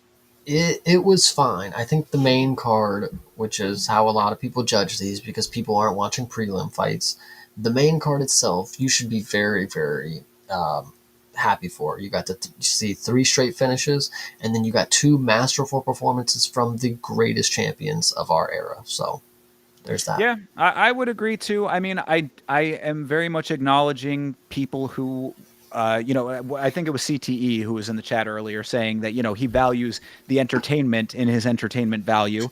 I think that is an entirely valid perspective. Look, I understand that there, are fight styles that are more exciting than others. And what you saw in the co-main and the main may not be exactly what you were looking for in your entertainment offerings. Sometimes this is the nature of this sport. What you saw was greatness in its own way, and that in and of itself, I think, is worth acknowledging. There will be other very exciting fights. You got other very exciting fights on this card, so I think that there was a masterful display of technique in both of those two fights, in the co-main and the main, and also history being made. So in and of itself, there was value in that. If you didn't find it all that exciting, I hear you, but you can't deny the greatness. 100%. All right. Well, then that will do it for 322. Of course, we do have an event coming up this very weekend, which is UFC Fight Night, Tsarukyan versus Hooker. And we are going long, but we still can run these things down. Chase, what are you thinking about Arman Tsarukyan versus Dan the Hangman Hooker? I think easily enough, I'll say Dan Hooker went to a decision or maybe he finished. I'm not too sure, but the fight was close with Jalen Turner. Is needless what I'll say. Fight was close. Arman Tsarukyan has beat Charles Oliveira, who is a very notable name in this lightweight division. I think Arman Tsarukyan probably beats Dan Hooker the way that he beat all of his other opponents. And I don't think there's going to be much to attest from Dan. He might think that he's going to make it a very bloody massacre of a fight. Mate, you just had one hand for the past 3 years. I mean, you might break it on the first punch. Who knows? I mean, maybe you have a steel rod now. I don't know. But it is concerning that you were unable to compete because your hand has been jacked. So, yeah, as much as I dislike Arman and the way that he navigated his potential title shot, I cannot deny that he is a very skilled fighter. And he has a very solid set of skills. He's a very well-rounded fighter as well. He can strike, he can wrestle, he can grapple. He really has all of what you need in this sport. Dan Hooker is more of a brawl and kind of let the chips fall as they may kind of fighter. I think that style pairs very poorly with what Arman brings to the table. So I think that Arman is pretty much a slam dunk on this one. 100%. And make sure if we ever start to have differing opinions, you like the channel that you agree with the opinion on. So maybe not this one, but this next one, we'll see.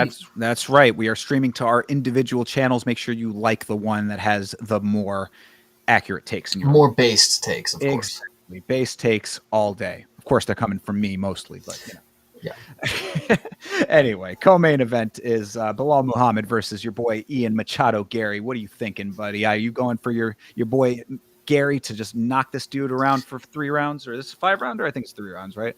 I would hope this is 5, but it's most likely going to be 3 because it's a fucking co-main event and they're stupid. But what I will say about this is what I envisioned Ian Gary going to get the title and beating. I knew that this was possible. I knew Ian Gary is able to beat Bilal Muhammad because if Jack Della Maddalena is able to keep it on the feet, Ian Gary can do it just as good because he's He's an even better striker when it comes to using his range and effectively placing punches. He's not the powerful striker, but he's able to land enough strikes that's going to make Bilal not have the Mexican boxing like Canelo or whatever the fuck he was saying. Canelo hands. There we go. Yeah, I think Ian Gary butchers him on the feet, and this should have been Ian Gary's ticket to the belt.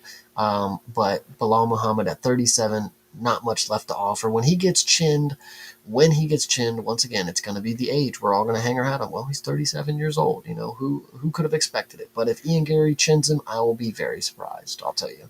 Well, that's the problem with Ian Gary to me. Ian Gary is, I mean, we're talking about the well-roundedness of Arman. Ian Gary is another person who has a very, very well-rounded skill set, especially at this point. He is a fighter that, if you really chart his history in this sport, in this promotion, has upped his game in a tremendous way. He is a student of the sport, and it shows every time that he is out there. He is adding skills to his repertoire and getting better fight over fight, even in defeat. Even in the defeat to Shavkat, you still saw flecks of greatness in him. He consistently is improving. That being said, what we are lacking from Ian Gary at the top of this division and at this echelon of the sport is finishing ability. I mean, he's not a finisher, and I think that it's going to eventually come to bite him in the ass, because he's going to be in so many of these long, drawn out, plotty fights where Bilal's going to try to go for the grappling after the striking doesn't work out for him. He's going to try out his Canelo hands for a little while, realize that he's got to go to plan B. That doesn't end up working for him. It doesn't bode well for Ian Gary to have to be in these very long, drawn out engagements, even when he wins. It does. I think that he needs to up that. That's the last piece of the equation for him, is becoming an actual, genuine, bona fide finisher. And I think that's exactly where you're about to see the shine come through, is because there's people, when we talk about them, there's people who get decisions earlier on in their career. And then there's people who finish people late in their career. And then there's the opposite, people who get finishes early and then they start to stall out when they get to top level competition. Ian Gary has proven to be able to get to finishing positions. He's only 28. He's going to get better. He literally is the only person that has been able to get MVP down to the mat, the only person that has been able to beat MVP in these last recent years. And he was able to almost get a finish on Shavkat. He got his back too. These are positions that, you'd be lucky to get against some people, but these are the top level guys that he's able to get down, get to their back, and get a choke synced in. Now, it's not working, but that's going to come with experience. He's going to know next time when he gets the neck, I got to crank that bitch just a little harder. I got to rip their fucking skull off, because he has the ability to finish people. We can see everywhere in the game. He can land shots. He's got decent power. He sets things up, the low kicks, and then he goes high. He does all the things that would lead you to believe a finish can come. We haven't seen it yet, but I think we're just not at the part of his career that it's going to happen. If you give him this fight right here, I think he finishes Bilal on the feet. But then after this, we're going to start to see them rack up. Like he can get a submission against this guy. He can knock this guy out. He'll maybe take this guy to a 5-round decision war that doesn't necessarily drop his stock too much. But then the next guy, he can go out here and finish again. I wouldn't be surprised if Ian Gary is the dude to be able to beat Michael Morales. I mean, I've been saying this for a while. Ian Gary is, it's a different weight, is it? No, it's welterweight, yeah. Michael Morales is elite. Or Ian Gary is elite. Sorry, that's what I meant. Michael Morales, different shit. But no, I'm really not arguing that. And also, if you're saying that he is eventually going to be coming into the phase of his career where knockouts and finishes are going to be a part of the equation, then fair enough. When I start seeing it, then the conversation definitely changes. If he does that against Bilal, I think that would be a huge statement. Right now, it's the one thing that's lacking from him. And it's the one thing I need to see and to really consider him like the elite that I do believe that he is. Like, I think that he already is that. It's just like, he's like that much, it's that little extra that's going to like actually bump him into that category for me. So he's like right at the cusp of it. It's just the last piece of the equation. But so if he knocks out Bilal, you're sold, or is Bilal the type of person you're like, he knocked out Bilal? Like no, definitely not. No, if he knocks out Bilal, I'm definitely sold. Absolutely. I'm already sold, honestly. Now, what if he submits him? Yeah, then are you like, holy shit? Like, if he finishes Bilal Muhammad, he has done everything that I need to see. Because I've been, again, you put all of the dumb stuff with Ian Gary. He's got a whole bunch of, outside extracurricular stuff. You put all of that to the side and you look at exactly what he has done inside of the cage. He has time over time improved and improved and improved. Some of his performances have been, a little bit lackluster. The whole Neil Magny fight where he wasn't able to finish, that one sticks out to some people, this and that. I'm saying that these are the things that if he can just get past that hump, he will have everything that I need to see, because I have seen greatness in him already. I think that he is. I talk a lot about these people who are like students of the game and what that means to their abilities. He exemplifies that. He is a person that takes his craft seriously and is constantly working to improve it. This is the last piece of the puzzle to get the full picture. 100%. So, and that I'm being taking said, Gary. yeah, I also am taking Ian Gary. I think that this will be a very solid win for him against a former champion. People don't want to acknowledge that aspect of Bilal because of how they feel about Bilal, but that is your former champion right there. So this is going to be a big notch in Ian Gary's belt. 100%. All right, going on down the line, quality level kind of drops off pretty dramatically. We got Volkan Oezdemir versus Alonzo Menefield. What are you thinking? I like Volkan Oezdemir. I think he is somebody who listen. His when he got a knockout and he did this, the I don't waste time. Like to see it. I'd love to see him come in here with some intensity to finish the fight early. Alonzo Menefield is somebody who I've literally watched get flatlined by Carlos Ulberg in like 30 seconds. I'd love to see these dudes run in here and try to be bulls in the china shop to each other and just start throwing massive strikes. Alonzo Menefield actually, in his last fight against Julius Walker, showed me, I think that was his last fight, showed me a lot of different skills that I didn't believe he had going into that fight.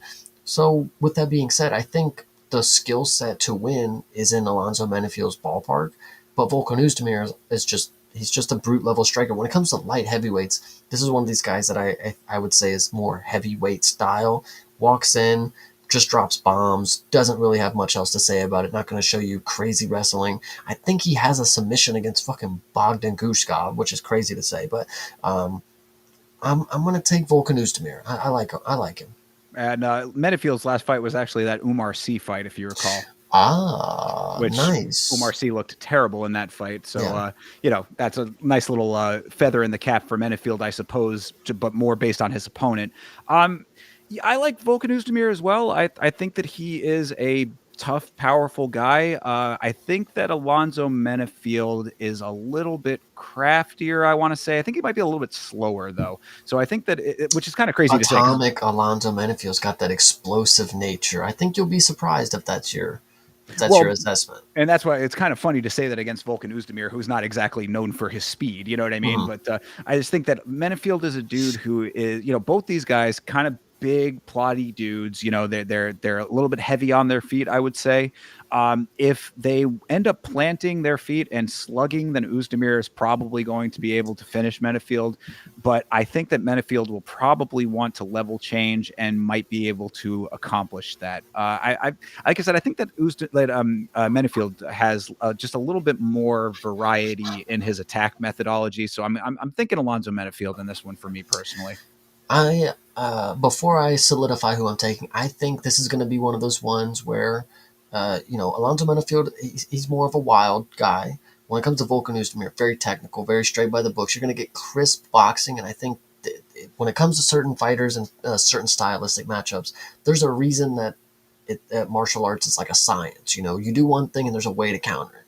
I think Volkan Oezdemir is going to show the technical ability that, like, when you do something, I have the proper response to it, and there's going to be a reason why I don't just fucking swing hooks from my hips. I think that'll fare well for him. So I'm taking Volkan Oezdemir. I like the assessment, and that very well could be the case. I think that Menefield almost has, like, I could apply that to him as well. So in a different way. Like, I think that there are elements of him, like, that he one of those people that actually might be able to adjust on their feet. You know what I mean? Which is a note that I wish a couple of other people from the card that we just reviewed had. Yeah. But so we'll see, though. I think that it definitely could go either way. They have Oezdemir as a pretty heavy favorite on this one. That seems a little bit inflated, in my opinion. I'm going for the dog on this one. Yeah, nice. All right, next up is Jack Hermanson versus Miktabek Orlabai. This is actually a much better fight than you're laughing about, sir. I think that you're giving Jack a bum rap off rip. it's not a bad fight per se. It is just funny to think about. We have Jack Hermanson going down a weight class. We have Miktabek Orabite going up a weight class, and they're both meeting each other at welterweight. And these are one dude is a guy who got knocked out by RoboCop. The other dude has been missing weight against 55ers for the past two fights now. It's like there's just too many things that just make you giggle about this. It's like this dude's weight that they have on ESPN is 165 because that's how continuously he cannot make 155. So That's wild. he better be good here. He better be good because if not, I'm gonna be real upset that I saw this dude strangle people. You know, your Uros Medic is somebody who at the weight class, you know, this dude finished, you know, almost ripped his head off, you know. Now he's going to welterweight against Jack Hermanson, who just got flatlined. Miktabek, just fucking fit. Dude, you better be good at this weight because this is clearly where your body has to be. Like, you cannot be 55. So True. Yeah. Well, definitely the weight is more appropriate. That is funny. I didn't put all of that together until you said it, but that is definitely a funny dynamic with this fight. Hermanson, I think, offers a lot of problems to Orlabai, though, because what Orlabai is really good at is when the going gets tough, being very sticky. He's another one of these guys that gets his hands on you, tries to, absorb you into his body, very octopus-like, he kind of takes over the position and all that kind of stuff that he does on the cage. Hermanson is also good that way. So I think that he might have some answers for that. It's hard for me to say with all of those dynamics that you just listed out, though, because it's like, Jack going down, does that affect any of his ability? Jack is also very inactive. He is a guy that you see once, like in a blue moon, it feels like. He kind of just comes out of hiding every once in a while to fight. So all of those things being as they are, it's hard for me to say that I like to go against Jack on this one. But I mean, I got to believe that Orlabai at a more natural weight just does the things that he was already doing. if Islam's strength level was any indication of what going up a weight class and not being consistently drained and having to, have a nutrition that's tailor made for a lower weight class, if that's any indication of what Miktabek should be like at this new weight class, I hope he looks even crazier because he was already ragdolling people and manhandling some of them. If he can do that here, I mean, I'm excited to see it. But this dude already lost to Mateusz Rebecki. So is the ceiling as high as we would hope for him? Maybe not as what we think. I'm a big fan of Rebecki, but I even know this dude's like a journeyman kind of deal. He's not going to be ever top 7 ranked. He's never getting no belt shot. So if he beats you by split decision, and that's your toughest task, that's most people's toughest task. But going up a weight class, now you have other things on your hand. It's one thing to be in 55 and you just took your first loss in the UFC that was a little scandalous, but now you're setting that behind you and you're moving up to it. You got different things different priorities going on right here. So it's going to be interesting to see what happens. Yeah. There's a lot of factors to this one. Hermanson definitely taller as well. Like he can be able to manhandle the much taller guy, get him off of his feet. That's going to be an interesting element to this too.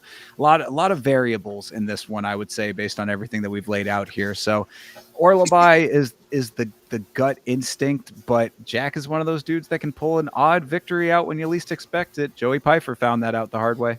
Yeah, we're going to go ahead and take Miktabek for sure. Yeah, I'm going with Miktabek as well. It's just hope for the best, I guess. Yeah. All right. Next up is Sergey Spivak versus Shamil Gaziev, the GOAT. People aren't going to like this.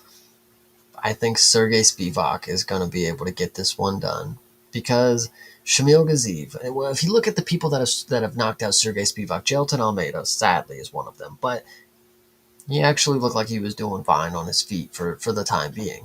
Another person that has beaten Spivak on the feet, Tsarukyan, who's another great striker. Shamil Gaziev is not a great striker. He is one of these traditional heavyweight strikers. He's very tall, don't get me wrong. He's very massive and a blob. But when it comes to his striking, it is mostly straights, set up with a jab, straight down the middle. That's what's going to let you out. He doesn't have advanced striking. Now, when it comes to Sergey Spivak, this is somebody who genuinely has skill for heavyweight. Like, he can grapple. He can keep it on the feet. He does not have... He unfortunately, this is the unfortunate part, is that when it comes to his chin and his defensive striking, he has the cower maneuver where he gets hit too hard and he just starts ducking his head and running away. And, like, It sucks, but I think Shamil Gaziv is not going to be able to do that to him. I think Spivak will be able to get close enough to get some wrist grabbing and then trip him, and then we're on the ground, and then it's a whole new ballpark for Shamil because we've never even seen him on the ground yet. They only give him strikers that they know he can beat, and the one occasional co-main event that he got shot up to where he literally lost to Yair Rozenstruik, which isn't a bad loss, but we've never seen ground game from this dude. So if he gets taken down by Spivak, I think I'm really hoping, and this is my big brain play, because Spivak is one of these guys. He's kind of like a Brendan Allen, where the skill is there. He just can't utilize it all the time against everybody. This dude will get Shamil down, and he's going to elbow his face in and bust him up real good, just like Tibera did to Janice. I'm thinking Spivak is going to go for a damage-heavy grappling game plan. I think that's what's best here. I would agree, actually. I mean, I think that Shamil is a guy that like obviously memes aside, put all of that stuff out of the equation, of course. I think that he's a dude who is like he's powerful, but he's very limited. He doesn't like he's not versatile. And in the way that Spivak is. I mean, we've seen a lot of different like variation to Spivak's attack methods and like and his entries and those kinds of things. Can Shamil overwhelm him? There is potential for that, and that's the one thing that I would say that if you're gonna go for Gaziv, I would probably go for something like early rounds, like maybe not over 1.5 kind of thing.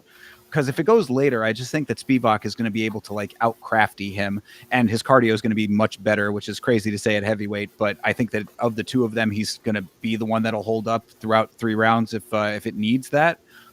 See, I just think that Spivak is a more well-rounded fighter in general, and that Shamil just has not shown a great range as a fighter. It's heavyweight, of course. A lot of times they don't need to, and you can still be great in that division without it. But when you have all of those abilities like Spivak, it's really just a matter of if he's going to be able to get his game plan off the ground. And against Shamil, I think it's possible. Yeah, I think it's very likely. Matter of fact, I really like the Spivak pick here. This is one of the dogs that I would say is worth the money. There's a couple other ones we'll talk about. There you go. All right, well, let's move on then. Alex Perez versus Asu Almabayev. My boy Asu coming back. Yeah, chat said a minute ago. It was a little bit ago, so you probably didn't see it. But they're banking on Alex Perez pulling out because this dude is he always is injured and shit.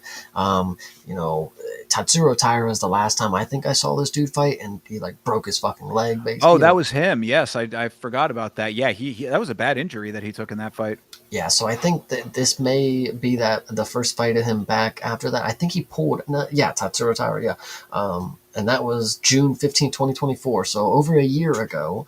And Asu Almabayev is, I mean, he's a little easier on your limbs. I'll give you that. He's not going to go ahead and try to break your fucking arm or your leg like Tatsuro is going to, but I still think he's going to get a submission and or just hold you down for 15 minutes. And that's, I mean, is Alex Perez even some guy that offers anything off of his back? I mean, I'm not even sure. I've only seen this dude lose. So actually, no, he knocked out Mateusz Nicolau. But Yeah, I mean, whatever. right, that's what Exactly. exactly. It's a Exactly. kind of a So whatever thing. I would say Asu's going to take this one very Yeah, easily. I mean, Asu is a dude who will, very similar to what I was saying earlier.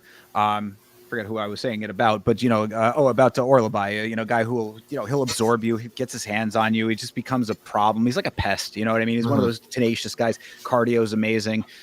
So I think that actually really not necessarily the same style, but the same problems that Tyro was offering Perez. I think that Asu offers very similar problems to him. Like you said, not necessarily going to be backpacking you to the point that you're planting your arm odd and your leg gives out or whatever, but like he's definitely going to offer the same type of the same type of grindiness and just do that for 3 rounds. I mean, like he is built for that exact type of fight. And if you're not doing what Manel Kopp did and poking him in the eyes and making it difficult for him to enact his game plan that way in an illegal fashion, then he gets his way. So I think Asu Almabayev is a pretty safe bet on this one. Yeah, I love it. Especially coming back, like you were saying, long layoff as well. I think Doesn't make sense to take him. yeah. All right. Prelims are Bogdan Grod versus Luke Riley. Luke Riley, no picture. He's a Contender Series guy, right? That name sounds familiar. Interesting enough, he's one of 2 of Patty's training partners on this card. Yes, I did see a post about that. Yes, indeed. So what I would like to say is, with that being said, in the typical fashion of Patty's teammates being terrible, Nathan Fletcher, Molly McCann being, there was another one, but either way, Bogdangrad at plus 235. If you didn't see his last performance, you would not know what a dog looks like. This is a dude who will lose 2 straight rounds and then in the third round come back and get a finish. And it's not somebody that I particularly, when it comes to that style, I would not bank on that. Like, if you've lost 2 rounds, maybe the next fight you're going to lose 3 rounds. But this is, again, somebody who's going against somebody who has not shown me that they're a dog yet.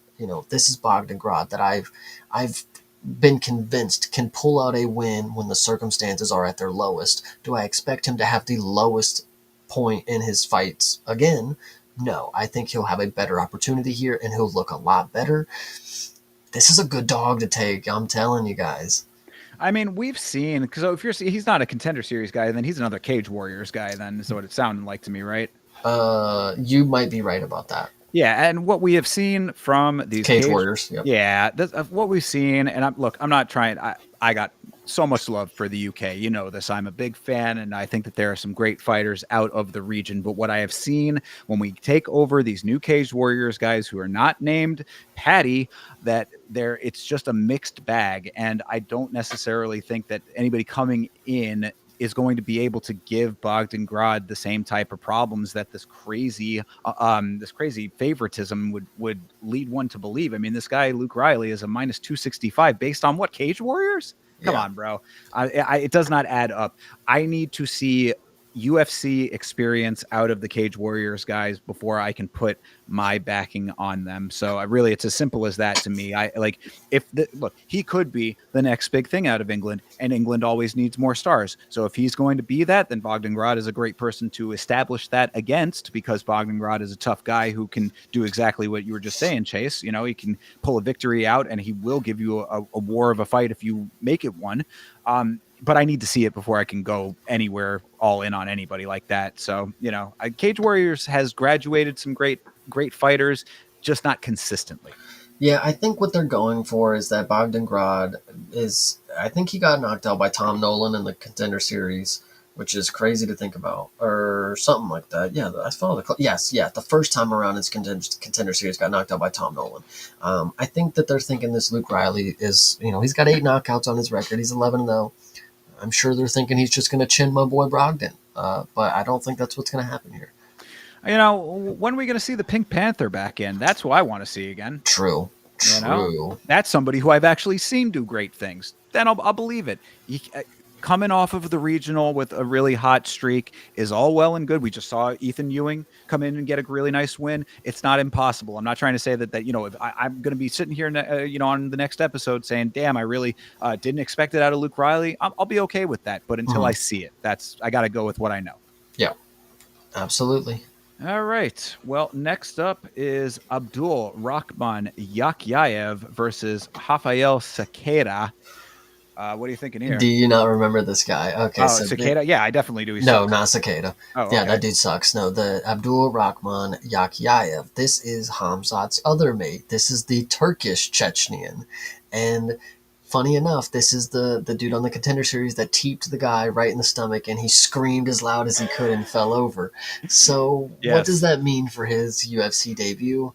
I don't know, because that might have been one of the Cash Patel. One more time. That fight right there where the dude got teeped. Because when you go back and look at it, it's not even like he loaded up like the most crazy powerful, kick to the stomach. It was just like, boop. And this was not a Sparta. Yeah, this was not a Sparta kick. This was just a teep. Yeah, and so the dude fell over and died. So I don't know what to take away from this. They don't have the numbers. Vegas is still formulating a plan here for the numbers. So I just keep that in mind, that Yakyayev, he is Hamzat's boy, so they are trying to get him to be a name. That's what's going to happen. I mean, he certainly could against Sequeira. I mean, like this dude. I just remember his last performance, coming off of another bad performance before that. This guy has had nothing but bad performances, as far as I can recall. It's amazing that he is still around. He might have won his last one. I don't know if he did or not, but either way, even in victory or defeat, he has been very, very less than impressive. So Could Yakiaev come in here and set the world on fire with a nice victory? I mean, like this is the exact guy that you could do that against. So go out there and do it, I guess. But can I necessarily go off of that to take him in this fight? Hard to say. I mean, we didn't see anything out of him in his initial performance. So what am I Right. going off of? It's hard. It's a really hard one to take based on that. Cicada, we've seen again be less than impressive. I guess I'll take the newcomer. It's going off of what I know. What I definitely know is I would never bet on Rafael Cicada. 100%. All right, next up is Tagir Ulanbekov versus Kyoji Horiguchi, coming back after a while, if I'm not mistaken. Right? Or is he coming from another organization? I have to break this down to you because it's imperative. So this dude started his UFC career in May of 2014. Okay? In 1 year, he was fighting Demetrius Johnson for the belt and lost by submission. Right. Okay? He has a couple fights after that. He then goes to Ryzen, where he submits Manel Kape via arm triangle. Okay? Then he ends up hanging around Ryzen, goes to Bellator, wins unanimous decision. It says for a belt, too. Then goes to Ryzen right after that, gets knocked out by Kai Asakura. The immediate matchup after that, knocks out Kai Asakura. Okay. Wow. The fight after that, he's back to Bellator. He gets knocked out by Sergio Pettis. The fight after that, loses a unanimous decision to Patchy Mix.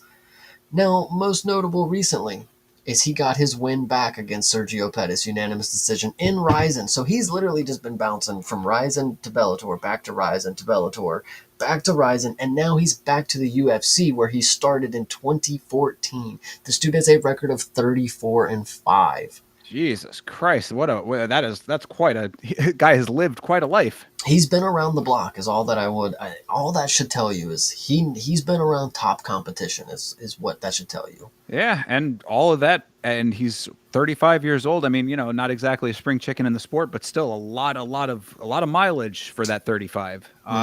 So what does that mean against Tagir Ulanbekov? He gets held down for 3 rounds, and there's a decision that's going to be unanimous for Tagir Ulanbekov. Yeah. I'll take it. I mean, based on all of what you've said, anytime that we're seeing fight, even if he has UFC experience, that's all well and good. Fighting DJ, obviously, that's a high-level fight that he took very early in his career. He bounced around a whole lot of other promotions. We have seen what happens when people come in from other promotions. Even if he started out here, the bulk of his career has been all over the place outside of it. I have been less than enthused by the crop of talent that we've seen coming in from outside. I don't again, until I see it, until I am aware of it in a real way, in real world, now, here and now imagery, I can't back that horse. So I think that I have to go with your assessment, Chase, Tagir Ulanbekov. There we go. Crazy. That is quite a story, though. That's wild. All right. Then next up, Beksat Almakhan versus Alexandre Topuria. Excuse me, not Pantoja. Alexandre Topuria. Yeah, so this one I think goes very similar to the last one. I think Beksat is a very good striker, but I think Topuria, he lacks the striking that his brother has, and we're going to see him go ahead and hold down another opponent, because that's what he did in his first fight. He was it was against Thicket. Was Thick Knees? Thickness? Yeah, Colby? Yeah, so I think the same thing's going to be true. He's going to be too worried about what the offerings are on the feet, and he's going to go ahead and get waist locks, do some Greco-Roman stuff, take him down, trip him, hold him down. Because Beksat, listen, the first person to finish Bracatona, he's got striking. And he did drop Umar in his debut on like 12 days notice. Lose Chase again. Oh. Come on back. There he is.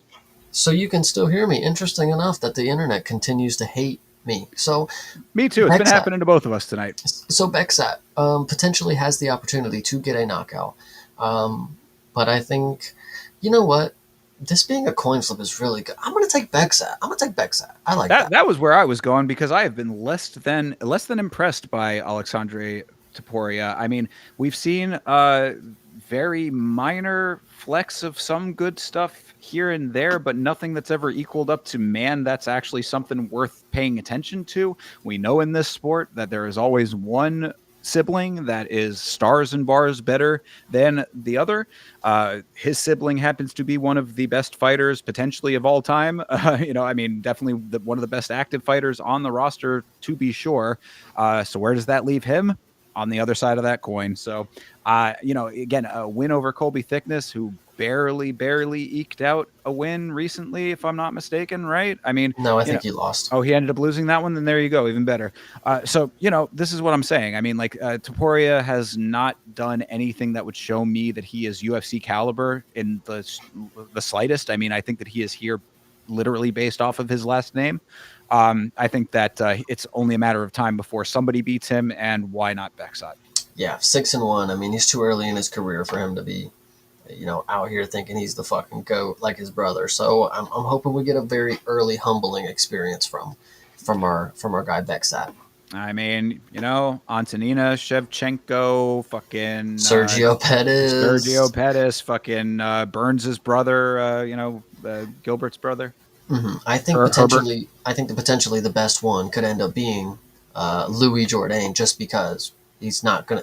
These are two dudes that are gonna be very middle of the road. Like, they're not gonna have aspiration. Like, he can live up to his brother because his brother's not a champion. It's just like they can both be ranked fighters. That's good enough. And what I had said is that Louis might potentially be the better brother, and then he might actually have a higher ceiling. So we got to see it.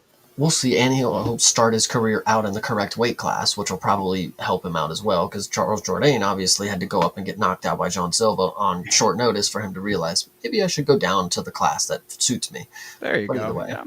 You learn the hard way, you learn the easy way. Either way, you learn. Yeah.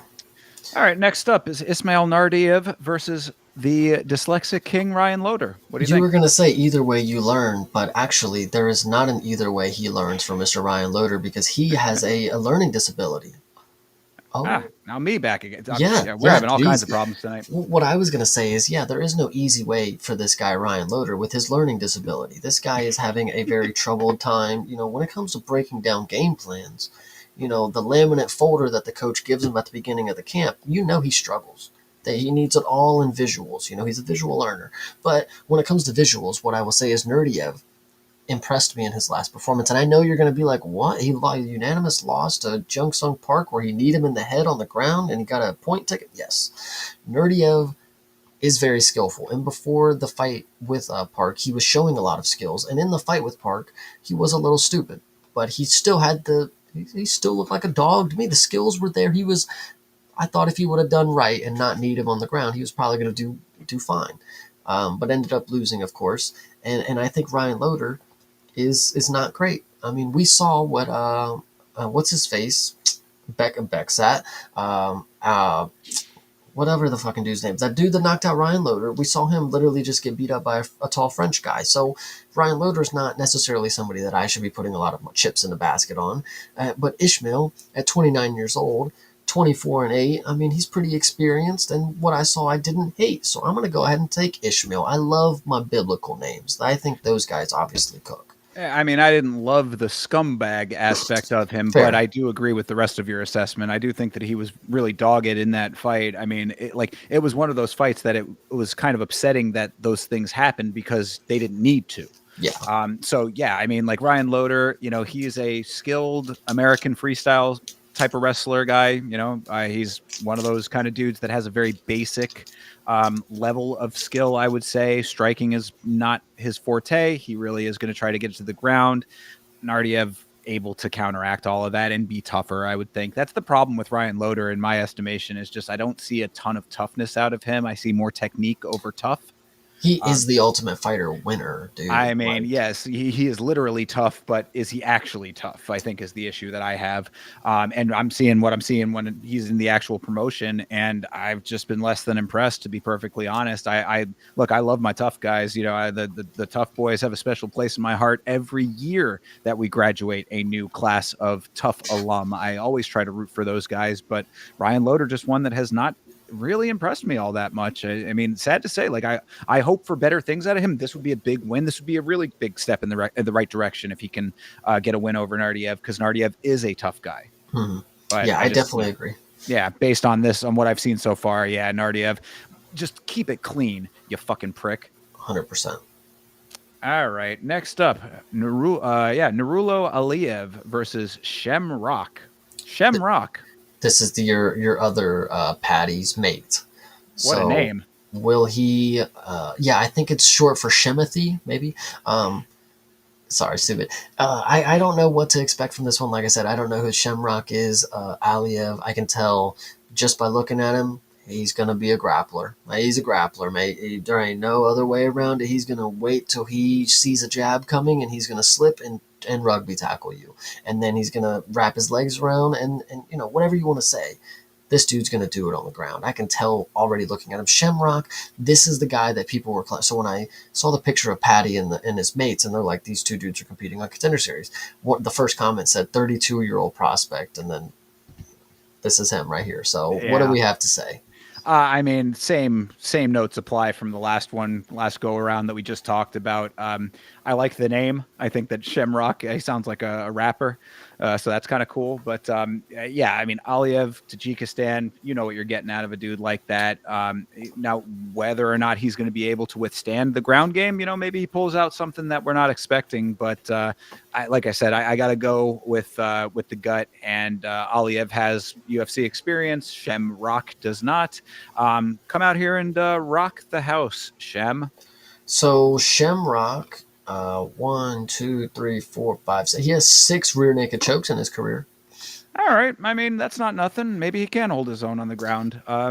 You know, I mean, this would be a nice entry point. A guy like Aliyev, you know, not exactly a huge name. So come in and get a victory and, you know, make a name for yourself off of that. Get yourself a highlight reel entry there. But I just, again, until I see it, I'm not going to, you know, I can't go definitive on it until I actually see it. 100%. I agree.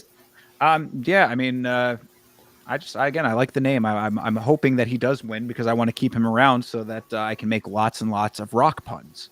Yeah, we'll definitely see. But I'm taking scissors on this one. Aliev. See, we're not going to be able to do that if he doesn't win this fight. I thought that one was pretty good, I guys. like it. I like it a lot, actually. Very good. Next up, our boy, our Danish king, Nicholas Dalby. Yes, shout out to Denmark. Shout out to our homie Bloomis. Nicholas Dalby is fighting Sagid Izgamev. Yeah, right. Izakiamev. Come on now. You got it. Izakyamev. Get Okay, it get sorry. it together. I tried my best. Give me a break. No, but I think this one is wildly inaccurate when it comes to regional bias against somebody who's been proven in the UFC. When it comes to dogs, you have Dalby, Grod, and Spivak, and if you pair those together, I think you will be a very rich person because Nicholas Dalby being a plus 260 favorite means zero to me. It means zero to me other than it means I'm going to get money and get paid because Nicholas Dalby, proven vet, very athletic for his age, not somebody who's slowing down. I mean, he did just come off the first knockout of his career, but I don't take too much into it. He broke his nose, he had to go for it, and he dropped him at the end of the first round. That's a dude who just got killed by Bomb Theme, and Dalby beat Bomb Theme. So, what's that to you? I don't Yeah. know. No, I mean Dalby is a dog, bro. I mean this guy goes out there and fights through the broken nose. I mean the nose broke in the Yeah. first round. I mean this dude was out there throwing haymakers and still landing effectively after his nose was halfway through the back of his head. So yeah, Dalby is a beast, bro. I cannot in good consciousness go against Dalby against somebody who I'm not very familiar with here. This guy's a newcomer, I assume, right? Yes, yeah, this is just some dude that they fucking found. Yeah, so I mean, come on, dude. Got to go with Dalby. Definitely taking Denmark. By the way, a special announcement for anyone who is not aware on this upcoming event, this event that we are talking about right now. If you come and watch along with myself and the Vitz King, we are going to be doing the second unboxing of snacks from Denmark sent over to us by our homie Bloomis. So we will be doing a Denmark and Germany snacks taste test while we are watching Nicholas Dalby get this win. Hell yeah, I love to hear it. Yeah, this is going to be a very good one. I'm very, very excited for Nicholas Dalby to make his return because, like I said, I'm a guy who likes exciting fights. And this is a guy who never ceases to amaze me when it comes to the excitement of fights and the level of intensity that he's willing to bring in just every other fight. Like, he's the second fight of the night, and he's going to treat it as if he's fighting for a fucking belt. And that's what I love about Nicholas Dalby. That's legitimately true. This guy fights every single fight like it is his life depending on it. So I Yeah. do appreciate that from him. Also, I want to say shout out to Mustafa Hakim in the chat. Bro, come over to the watch along on Saturday. All of your questions will be answered because they are all very good and valid questions that we do have answers for. Hell yeah. Love to hear it. All right. And to round out this card, first fight of the evening is Marek Buhilo versus Denzel Freeman. Denzel Freeman, someone that Bloomis was posting about in the Discord, saying that Denzel Washington and Morgan Freeman had a love child, and he is now fighting in the UFC. Do not know much about Marek Buhijo, or Bujlo? Yeah, his nickname is Boodzilla. Boodzilla, love it. So, what I would say about this guy is I don't know too much about him, don't know anything, to be fair, and he's not from one of the other organizations that we normally see Polish people from.